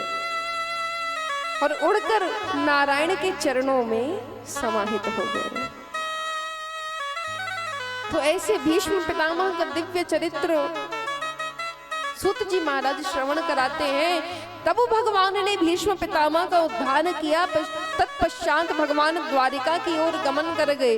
अब इधर जो सुखदेव जी महाराज का अवतार हो चुका था, कुछ समय के पश्चात वहीं उत्तरा के गर्भ से राजा परीक्षित प्रकट हुए। परीक्षित महाराज जब प्रकट हुए, सो जन्म से ही वे बड़े दयालु थे। गौ पर प्रेम करना, ब्राह्मणों पर स्नेह दिखाना, ब्राह्मणों को दान देना, गौ को बढ़िया नित्य प्रति भोजन कराना, संतों का सत्संग करना, गुरुओं का आदर करना, सत्कार करना, यह सभी उनके प्रिय कार्य थे। लेकिन वह एक राजा भी बहुत सर्वश्रेष्ठ थे। परीक्षित के राज्य में कभी उनकी प्रजा को एक बार भी आंसुओं का सामना नहीं करना पड़ा। कभी उनकी प्रजा को कभी कदापि दुख नहीं हुआ। फिर भी एक समय की बात है ना, कहते हैं कि अच्छे लोगों के साथ कभी कभी सनी की साढ़े साथी पीछे पड़ी जाते हैं। अब समय ऐसा आया विपरीत कि महाराज वही राजा परीक्षित एक दिन अपने राज्यसभा में गए। महामंत्री से कहा कि जाओ जरा आज चलो देखते हैं कि हमारे राजकोष में कितना धन पड़ा हुआ है। परीक्षित महामंत्री सैनिकों के साथ जब गुप्त द्वार से गए, वहां जहां इकट्ठा ढेर सारा सोने का भंडार पड़ा हुआ है, पितामह ने पिता के पितामह ने जितना भी धन छोड़ दिया था, बड़े बड़े राजा महाराजा जो संसार से चले तो गए लेकिन छोड़ कर गए सब कुछ। तो देख रहे हैं कि मेरे पूर्वज पांडवों ने मेरे लिए क्या क्या छोड़ा है, इस राज्य के लिए क्या क्या छोड़ा है। तो अचानक से उनकी नजर एक विशाल हीरे मोतियों से स्वर्ण से जड़ित सुंदर आभूषण जड़ित मुकुट पर पड़ी। बहुत विशाल मुकुट। अब उस मुकुट को जैसे ही परीक्षित ने अपनी आंखों से देखा, सो उस मुकुट पर मोह आ गया। उस मुकुट को निकलवाया और निकलवा करके सीधा अपने एक जहां सिंहासन थी, सिंहासन के थोड़ा दूर पर रखवा दिया। फिर उसी दिन उन्हें सत्संग के लिए जाना था। सत्संग के लिए गए तो मार्ग में क्या देखा कि एक गाय रोती जा रही है, बिलखती जा रही है। उस गाय के पीछे पीछे एक छोटा सा बछड़ा भी दौड़ता जा रहा है, लेकिन उस बछड़े के तीनों पैर टूटे हुए हैं। वह एक ही पैर से लंगड़ाता हुआ तीन पैरों का थोड़ा थोड़ा सहारा लेकर के चलता जा रहा है, भाग रहा है। और उसी के पीछे एक काले से वस्त्रों में मैला कुचैला सा व्यक्ति जो कि हाथ में एक छड़ी लिए उन दोनों को बहुत पीट रहा था। उस बछड़े के शरीर से तो बस रक्त निकलने की देर थी, सारे शरीर पर लाल धारियां छड़ी की बन चुकी। अब जब ऐसी परिस्थिति में परीक्षित ने उस व्यक्ति को, उस दुर्जन को देखा तो तुरंत हाथ में तलवार उठा ली, क्रोध में भर करके कहा कि अरे मेरे राज्य में ऐसा दुष्ट कौन आ गया जो इस गौ पर इतना अत्याचार कर रहा है। तलवार उठाई कि आज मैं इसका संहार कर दूंगा, इसे जीवित नहीं छोड़ूंगा, ये दुष्ट है कौन। जैसे ही मारने के लिए परीक्षित आगे आए, सो मेरी मैया उसी समय उस दुर्जन ने हाथ जोड़ लिए, हाथ जोड़ करके कहा कि हे परीक्षित महाराज, आप मेरा वध मत कीजिए, क्योंकि आपके मारने से क्या, अब तो विधाता भी मुझे मारना चाहे तो मैं नहीं मर सकता, क्योंकि भगवान ने जितने दिनों की श्वास जिसे दी है उसे उतना जीने का अधिकार तो परब्रह्म ने पहले ही दे दिया है।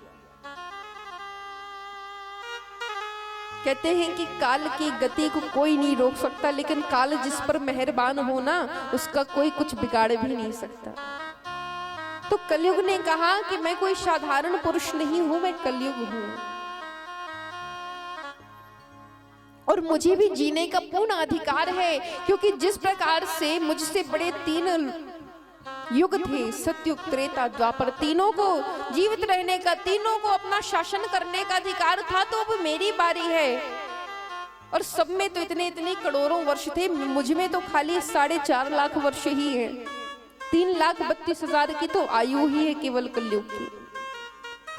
तो कलयुग ने कहा कि हे परीक्षित, आप मुझे मारिए मत, इस पृथ्वी से पूछिए कि मैं इसे क्यों मार रहा हूं। पृथ्वी ने हाथ जोड़ करके परीक्षित से कहा कि यह मुझसे पूछ रहा है कि बता मैं कहां रहूं। पृथ्वी गौ का रूप धारण करके आई हुई थी। अब पृथ्वी ने कहा कि मेरे शरीर में इतनी कहां गुंजाइश है, कहां इतनी क्षमता है कि मैं इस कलयुग को निवास दे सकूं। परीक्षित ने कहा कि तू कहां रहना चाहता है। कलयुग ने कहा आप मुझे जितने स्थान दे देंगे मैं उतने स्थानों पर ही रहूंगा। मैं आपको वचन देता हूं कि कदापि किसी और स्थान में नहीं जाऊंगा। परीक्षित ने कहा अच्छा ठीक है, मैं तुम्हें स्थान देता हूं, जाओ, आज से 4 स्थानों में तुम्हारा वास है। कहां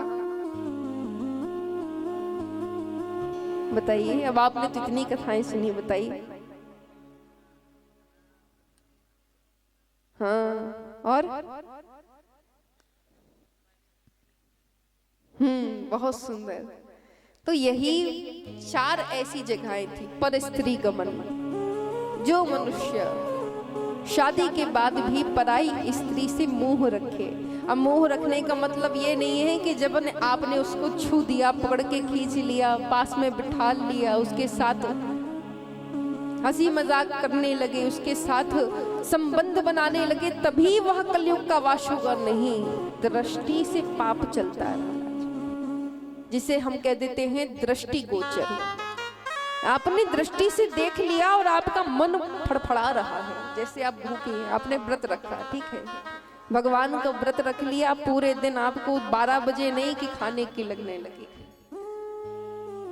दोपहर में जिसको सोने की आदत होती है, अब जैसे जिसको चाय की आदत होती है, वो जल्दी सोचेगा मैं कितने जल्दी नहा लूं, बिना नहाए हाय अभी तक नहाया नहीं है, चाय नहीं मिली, मेरा तो सर दुखने लगा। भाई चाय की लत है और व्रत के दिन बिना नहाए चाय नहीं पी सकते, ये भी बलाए अच्छी। दोपहर है, सोने का समय हो रहा है, सो भी नहीं सकते व्रत में, लेकिन बहुत लोग सो भी लेते हैं, सोचते हैं कि अरे छोड़ो, शरीर को सुख है तो भगवान खुश है। ये बहुत लोग कहते हैं ऐसा कि शरीर, कौन कहता है कि भाई शरीर को दुख दो, भगवान तो कहते हैं शरीर सुखी सो हम सुखी। अरे नहीं भैया, वो तो सही बात है कि आत्मा सुखी रहनी चाहिए, शरीर के सुख के लिए भगवान ने कहीं नहीं लिखा। किसी शास्त्र ग्रंथ में ये नहीं लिखा कि शरीर को सुख दो, आत्मा को सुख दो। बड़े बड़े साधु सज्जन ज्ञानी ध्यानी जो इस शरीर को कष्ट देते थे ना, उस कष्ट में उनकी आत्मा को बड़ा सुख मिलता था कि जितना हम इस शरीर को परेशान करेंगे ना, उतना ही हम ठाकुर के करीब पहुंचते जाएंगे। तो आत्मा को सुख दो, शरीर को भले कितना कष्ट मिलता रहेगा, आत्मा सुखी रहनी चाहिए। लेकिन हम यहाँ क्या कर रहे हैं, शरीर को तो हम बड़े सुख दे रहे हैं, लेकिन आत्मा बड़ी कष्ट में है हमारी। नींद आ रही है, क्या करें, फिर भी नहीं सो सकते, जबरदस्ती जाग रहे हैं। सुबह 4 बजे नहीं कि भोजन की तलाश में, अरे कब फलाहार बनेगा, कब कितने जल्दी खाएंगे, हाय बड़ी भूख लग रही है, बड़ी जोर की भूख लग रही है। अब मन में तुम्हारे लड्डू फूट रहे हैं, पहले ही से अन्न की थाली तुम्हारी आंखों में झूम रही है, तो तुम्हें क्या पुण्य मिलेगा, भूखे रहने का क्या फायदा। फिर तो तने को सुढ़ा रहे हो तुम, शरीर सुढ़ाए से फिर भगवान मिलेंगे क्या? नहीं। तो ऐसे कर्म करो कि मन प्रसन्न रहे, तन को भले कष्ट हो जाए। अब भूखे रहने से देखिए, हमारा विज्ञान कहता है कि एक साधारण व्यक्ति 11 से 12 दिन बड़े आराम से जिंदा रह सकता है बिना खाए। वो खाना नहीं भी खाएगा ना तो भी 11-12 दिन बड़े आराम से जिंदा रहेगा। तो भी हम एक दिन भी भूखे क्यों नहीं रह सकते? क्योंकि हमारा मन, ये जो हमारी जीवा है ना, जीवा हमारी इतना अच्छा मसालेदार ये सब खाना चटपटा खा खा के पूरी ऐसी हो चुकी है कि उपास का तो कहीं इसमें गुंजाइश ही नहीं बची कि हम व्रत रख लें। इसीलिए जो कह देते हैं ना कि लहसुन प्याज छोड़ देना चाहिए, लहसुन प्याज खाना वर्जित है, खाना वर्जित वर्जित कुछ नहीं है, बस इसीलिए छोड़ दिया गया कि भाई जितनी भी मसालेदार सब्जियां पदार्थ बनते हैं उन सभी में लहसुन प्याज का उपयोग होता है, और अगर उसको ना डाला जाए तो खाना बेस्वाद हो जाता है, और खाना बेस्वाद हुआ तो वैसे धीरे धीरे आदमी की भूख मरने लगती है, उसकी ज्यादा खाने की, अत्यधिक चटपटी चीजें खाने की उसकी इच्छा खत्म हो जाती है, और इच्छा खत्म हुई तो फिर वो एक दिन क्या, वो हफ्ते भर भी भूखा रह जाएगा, व्रत रख लेगा, महीने भर भी व्रत रख लेगा। तो इसीलिए कहते हैं कि ज्यादा लहसुन प्याज नहीं खाना चाहिए सत्संगियों को, ये कारण होता है। तो अब यहाँ तो बता दिया कि कलयुग में, जहां हमने बताया ना कि पर स्त्री गमन दृष्टि दोष लगता है, तो पराई स्त्री पर जो गमन करे, पराई स्त्री को जो देखे और देख करके अपने घर में आए, सो ऐसे घर में तुम घुस जाओ बड़े आराम से, बिल्कुल दरवाजे कितने भी बंद हो, तुम सागौन के दरवाजे लगा लो, शीशम के दरवाजे लगा लो, लेकिन कलयुग तुम्हारे घर में घुस के रहेगा। और अगर तुम्हारी नीयत साफ है, तुम्हारी फितरत साफ है, तो तुम्हारे घर में झोपड़ी भी है और एक भी दरवाजा ना लगा हो तो भी तुम्हारे चारों तरफ कलयुग कहीं से नहीं घुस सकता। नीयत साफ होनी चाहिए। फिर दूसरा, जो व्यक्ति चोरी करके घर में लाता हो, जिसके घर में चोरी का धन आता हो, तो ऐसे घर में जाके वास कर। फिर जो व्यक्ति मदिरा पान करता हो, क्योंकि ऐसा हो नहीं सकता कि जो व्यक्ति मदिरा पान कर रहा है वह खाली मदिरा का स्पर्श करे, पान करे और पान करके सीधा सो जाए। नहीं, एक ना एक दिन वो 10 दिन पिएगा, प्रेम से रहेगा, 1 महीना भर पिएगा, प्रेम से रहेगा, लेकिन एक ना एक दिन वह ऐसी गलती अवश्य कर देगा कि कहीं ना कहीं उसे बाद में होश आने पर पछताना ही पड़ेगा कि हाय, मैंने नशे की हालत में कितना बुरा काम कर दिया। क्योंकि नशा आपको अच्छी सलाह नहीं दे सकता, हमेशा गलत की ओर ही ढकेलेगा। तो कलयुग में जो व्यक्ति नशे करता है, जो व्यक्ति मदिरा पान कर रहा है, ऐसे व्यक्ति के घर में तू वास कर जा। फिर कहा कि जो सोना चुराता हो, ये कलयुग के कहने पर, कलयुग ने कहा ये सब तो खाली बेकार की जगह है, इसमें मुझे नहीं रहना, ये रहूंगा भी तो ठीक है, रहाऊंगा, लेकिन कुछ अच्छी सी चीजें बताओ थोड़ा। ये सब तो गरीबों वाली हरकतें हो गई। अरे महाराज, थोड़ा कुछ अच्छी सी चीज दीजिए, थोड़ा फैसिलिटी वाली, जो बड़े बड़े अमीरों के घर पाई जाती हो, जो राजाओं महाराजाओं के घर पाई जाती हो। राजा परीक्षित ने कहा, अच्छा तेरे प्राण बख्श दिए तो तू मेरे लेवल पे आने लगा, मेरे बराबर पे आ रहा है, चल ठीक है। आशीर्वाद दिया कि तू सोने में वास कर। 2 प्रकार के सोने में। अब देखो एक बात और है, जो जिस व्यक्ति के घर में चोरी किया हुआ सोना आ रहा है, गलत की कमाई से स्वर्ण आ रहा है, ऐसे सोने पर वास कर। और दूसरे सोने पर किस पे? जो व्यक्ति सूर्य उदय होने के बाद में घर में सोकर उठ रहा है, ऐसे सोने वाले व्यक्ति के घर में भी तू वास कर। 2 सोने पर कलयुग का वास है महाराज। जो लोग लेट सो करके 8-10 बजे सो कर उठते हैं ना, ऐसे लोगों के घर में कलयुग का वास होने लगता है। फिर किसी ने पूछा कि हटता कैसे? भाई कलयुग आया है सो जाएगा भी तो, कि टिका थोड़ी रहेगा यही, भाई मेहमान है, आएगा बैठेगा फिर चला जाएगा। कहा हाँ, जिस दिन आपने अपने नियम सुधार लिए, बोलो राधे राधे, जिस दिन आपने अपने नियम सुधार लिए उसी दिन कलयुग धीरे धीरे धीरे धीरे अपना पत्ता साफ करके वहां से चला जाएगा। फिर आपने आदतें बिगाड़ी, फिर आ जाएगा, फिर सुधारोगे, फिर चला जाएगा। तो जिसके घर में नित्य प्रति व्यक्ति नियम के साथ में, संयम के साथ रहता है, ऐसे व्यक्ति के घर में कभी कलयुग का वास नहीं रहता। यहाँ परीक्षित ने कलयुग को वास दिया। जब राजा परीक्षित महाराज अपने घर गए सो उसी समय अब मुकुट को देखा तो अचानक से मुकुट पर मोह आ गया, क्योंकि वह मुकुट भी अहिंसा की कमाई से कमाया गया धन था। वह मुकुट जो था वो शिशु जरासंधु का मुकुट था। और जरासंधु कौन है? जिसे भीम ने, अर्जुन के बड़े भाई भीम ने जिस जरासंधु का वध किया था, उस जरासंधु का मुकुट हरण करके जब भीम ला करके अपने राजकोष में उन्होंने रख दिया, वे तो चले गए लेकिन वह मुकुट वहीं पड़ा रह गया। अब जब जरासंधु के मुकुट को परीक्षित ने देखा तो परीक्षित का मन हुआ कि चलो आज जरा इसे मस्तक पर धारण करके देखें कि हमारे ऊपर ये लगता कैसा है। परीक्षित ने जैसे उस मुकुट को मस्तक पर धारण किया कि हाय, उसी समय कलयुग का मैया मस्तक पर वास हो गया। कलयुग बैठ गया माथे पर, और कह देते हैं ना, कलयुग बैठा सो काम तमाम। ये तो चौपट काम हो गया। फिर तो परीक्षित का मन किया चलो आज शिकार खेलने चलते हैं वन में। शिकार खेलने गए, मार्ग में खूब जोर की प्यास लगी। प्यास के मारे व्याकुल लोमश ऋषि के आश्रम में पहुंचे, खूब पुकारा, मैया प्यास लगी है, कोई हो तो पानी पिलाओ। सामने देखा तो एक ऋषि तपस्या कर रही है। ऋषि से खूब कहा कि अरे बाबा नेत्र खोलो, मुझे प्यास लगी है, कृपया जल पिलाओ।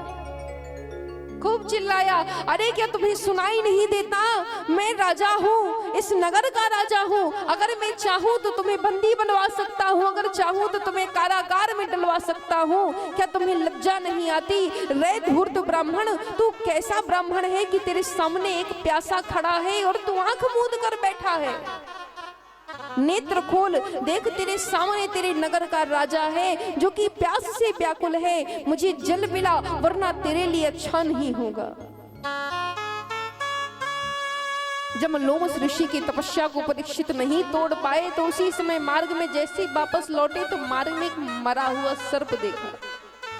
उस मृत सर्प को देख करके परीक्षित के मन में ऐसी खुरापात सूझी कि तुरंत बाण की नोक से उस सर्प को उठाया और ऋषि के गले में डाल दिया।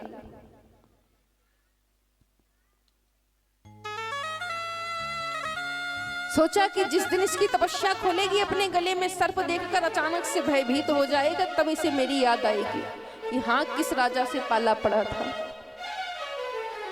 अब परीक्षित तो चले गए लेकिन रोमश ऋषि के पुत्र श्रृंगी ऋषि जब आए अपने शिष्यों के साथ में, जो कि गंगा यात्रा पर गए हुए थे, जब शिष्यों सहित आए तो उन्होंने देखा मेरे पिता के गले में मृत सर्प किसी ने डाल दिया। क्रोध में लाल लाल हो गए, क्रोध में लाल पीले होकर हाथ में जो गंगा जी का जल कमंडलों में लेकर के आए थे उसी गंगा के जल को हाथ में रखा और तुरंत अभिमंत्रित किया। कहा कि जिसने भी मेरे पिता के गले में यह मृत सर्प डाला है, जिसने भी यह हरकत मेरे पिता के साथ की हो, उस दुष्ट को मैं श्राप देता हूँ कि 7 दिनों पश्चात वही नाग तक्षक बन करके उसे डसे और उसके प्राण संसार से उड़ जाए, उसके प्राण पखेरु नष्ट हो जाए। किसी ने पीछे से आकर आवाज दी कि हमें अभी अभी पता चला है कि इसी आश्रम से निकल करके हे श्रृंगी ऋषि अभी अभी परीक्षित महाराज गए हैं और वे बड़े क्रोध में थे। तो श्रृंगी समझ गए सारा वृत्तांत। जब आत्मदृष्टि से देखा तो विदित हो गया कि परीक्षित के ऊपर कलयुग का वास था और उनके साथ में जो भी हुआ वह गलत हुआ। जाकर श्रृंगी ऋषि ने अपने 2 शिष्यों को भेज दिया, कहा कि जाओ राजा के राजमहल जाकर के सारा वृत्तांत बता दो कि 7 दिन में अगर तुम अपना कल्याण कर सकते हो तो कर लो, वरना 7 दिन के बाद तुम्हारी मृत्यु निश्चित है। दोनों संतों ने जाकर परीक्षित को बताया। परीक्षित के कानों में जैसे यह बात पता चली, परीक्षित तुरंत प्रसन्न हो गए। प्रसन्न क्यों हुए? क्योंकि इतना राज्य करके, इतना राज्य शासन करके, सब देख देख करके वे त्रस्त हो चुके थे। पुत्र हो गए, पौत्रादि हो गए, सबसे संपन्न हो चुके थे परीक्षित। अब परीक्षित ने कहा कि भला अब इस जीवन में रखा ही क्या है? अरे मरना तो इन्हीं 7 दिनों के बीच में ही है। हफ्ते के 7 दिन हैं, उन 7 दिनों में किसी भी दिन मर जाएं, लेकिन हमारे सौभाग्य तो ऐसे हैं कि हमें 7 के 7 दिन मिल रहे हैं। परीक्षित ने अपने पुत्र, ज्येष्ठ पुत्र जन्मेजय को सारा राज्य सिंहासन सौंप दिया। राज्य पाठ सौंप कर परीक्षित एक साधारण धोती में आकर साधारण धोती शरीर पर लपेट ली, पीला अंगोछा शरीर पर धारण किया और घनघोर जंगल की ओर अपनी मुक्ति की इच्छा से यहाँ वहां वन में विचरण करने लगे।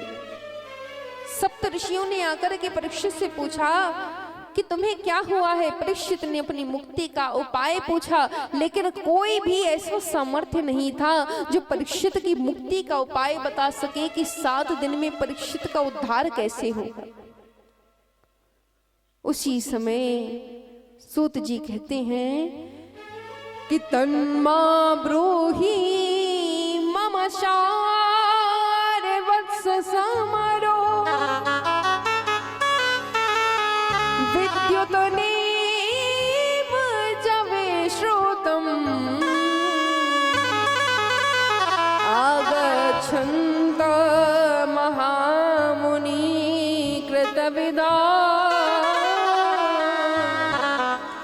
मम शारवस्त्राप्सितो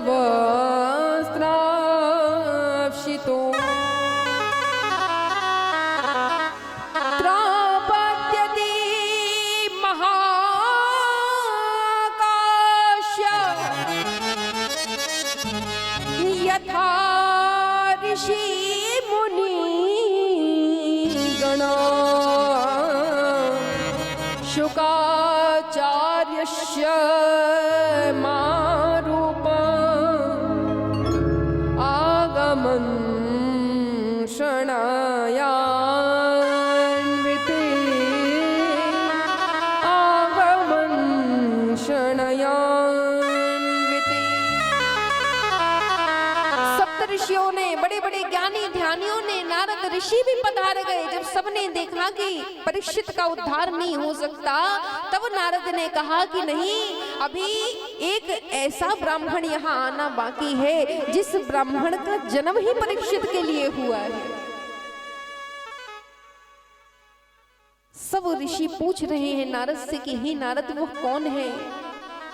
जितने भी ब्राह्मण वहां खड़े थे ना, सब बूढ़े बूढ़े वृद्ध, बड़ी बड़ी दाढ़ी, बड़ी बड़ी मूछें, बड़ी बड़ी जटाएं, सब बूढ़े बूढ़े ब्राह्मण खड़े हुए हैं। और उनके बीच में 16 साल की प्रौढ़ अवस्था में जैसे ही एक दिव्य दगदगाते हुए सूर्य के समान तेजस्वी ब्राह्मण बालक को आते हुए देखा कि सब समझ गए कि ये तो व्यास पुत्र शुकाचार्य है। बोलिए सुखदेव जी महाराज की, बोलिए परीक्षित जी महाराज की। यहाँ सुखदेव और परीक्षित का मिलन हुआ है, सुखदेव जी का आगमन हुआ है। आइए सुखदेव जी की वंदना करेंगे। गुरुर्ब्रह्मा गुरुर्विष्णु गुरुर्देवो महेश्वरा गुरुर्साक्षात् परब्रह्मा तस्मै श्री गुरुवे नमः तस्मै श्री गुरुवे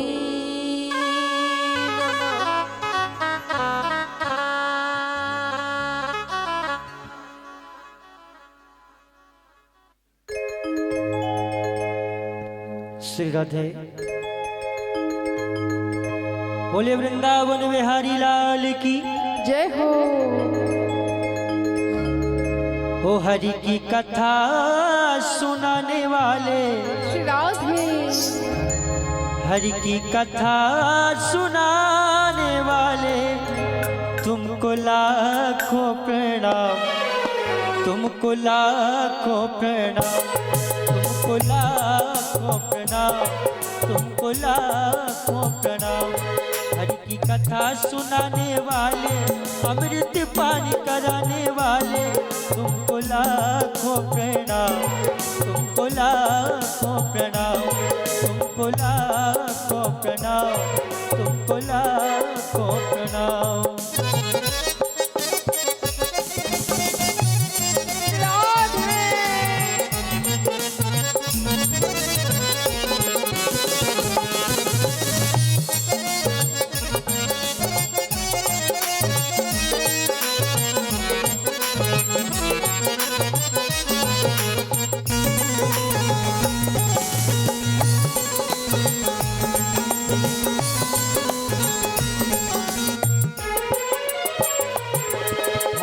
लेकर विष का प्याला जा रहे थे हम के गाला। हम लेकर विष का प्याला जा रहे थे हम के गाला। अमृत पान कराने वाले, रस पान कराने वाले, तुमको लाखों प्रणाम, लाखों प्रणाम। हरि की कथा सुनाने वाले, हरि की कथा सुनाने वाले, तुमको लाखों प्रणाम, तुमको लाखों प्रणाम।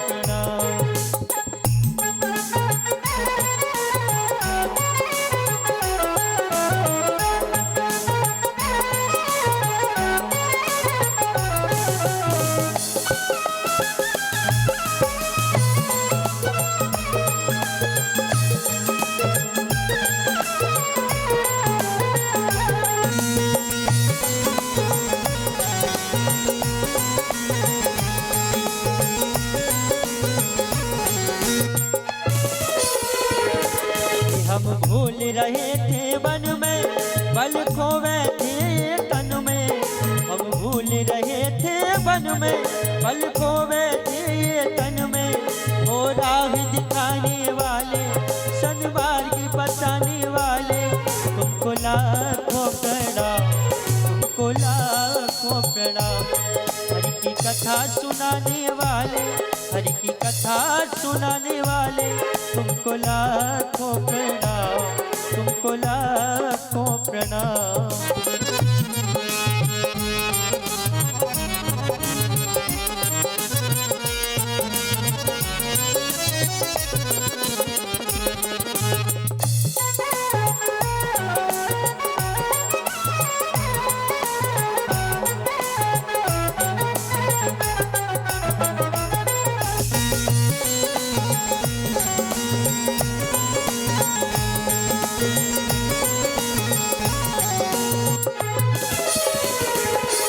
हम लेकर विष का प्याला जा रहे थे हम के गाला। हम लेकर विष का प्याला जा रहे थे हम के गाला। ओ सुधा पिलाने वाले, सन्मार्ग दिखाने वाले, तुमको लाखों प्रणाम, तुमको लाखों प्रणाम, तुमको लाखों प्रणाम, तुमको लाखों प्रणाम। हरि की कथा सुनाने वाले, अमृत पान कराने वाले, तुमको लाखों प्रणाम, तुमको लाखों प्रणाम, तुमको लाखों प्रणाम, तुमको लाखों प्रणाम। बोले सुखदेव जी महाराज की जय हो। और आज की कथा को यहीं सुखदेव जी और परीक्षित जी के मिलन में समाप्त करेंगे, संपन्न करेंगे। तो आज प्रथम स्कंद हमारा यहाँ संपन्न होता है। कल से हम आगे की कथा श्रवण करेंगे। और हाँ, कल हमारे बामन भगवान का, राजा बलि का दिव्य प्रसंग है। कल ध्रुव जी का प्रसंग है, एवं कल नरसिंह भगवान के दिव्य चरित्र की कथा है। और हाँ भैया, कल ध्यान से आप लोगों को ज्यादा से ज्यादा जनसंख्या में आना है, क्योंकि हमारे शंकर नगर प्रांगण में खेर माता मंदिर परिसर में जो यह कथा चल रही है, कल हमारे भोलेनाथ भगवान और माता पार्वती का विवाह महोत्सव मनाया जाएगा। और थोड़ी जोर से तालियां बजाइए। तो कल हमारे भोलेनाथ भगवान का विवाह होगा यहाँ। तो उनके विवाह की झांकी भी देखने मिलेगी आपको। भोले व्यास नारायण भगवान की श्री राधे। आपको भोलेनाथ की झांकी भी देखने मिलेगी और बामन भगवान की भी झांकी देखने मिलेगी। सो आप लोग ज्यादा से ज्यादा जनसंख्या में कथा में पधारें। और हाँ, मेरी मैया, मेरे आदरणीय मान सम्मानीय आप सभी बड़े जो बैठे हुए हैं, मैं तो आपके सामने आयु में बहुत छोटी हूँ, किंतु हाँ अभी आप सभी को कथा श्रवण करा रही हूँ। आप सभी से बस इतना ही अनुरोध है कि ऐसे ही अपना प्रेम देते चलिए, कथा में अपना सहयोग देते चलिए। और हाँ, एक आप सभी से विनती है कि हमारा भैया YouTube चैनल चल रहा है। जितनी भी माताएं बैठी हैं, बात को ये नहीं इस कान से सुना इस कान से निकाल दिया। अगर मैं व्यासपीठ से कह रही हूँ तो बहुत सोच समझ के आपसे विनती कर रही होंगी। हमारा YouTube चैनल है देवी श्यामा प्यारी जी।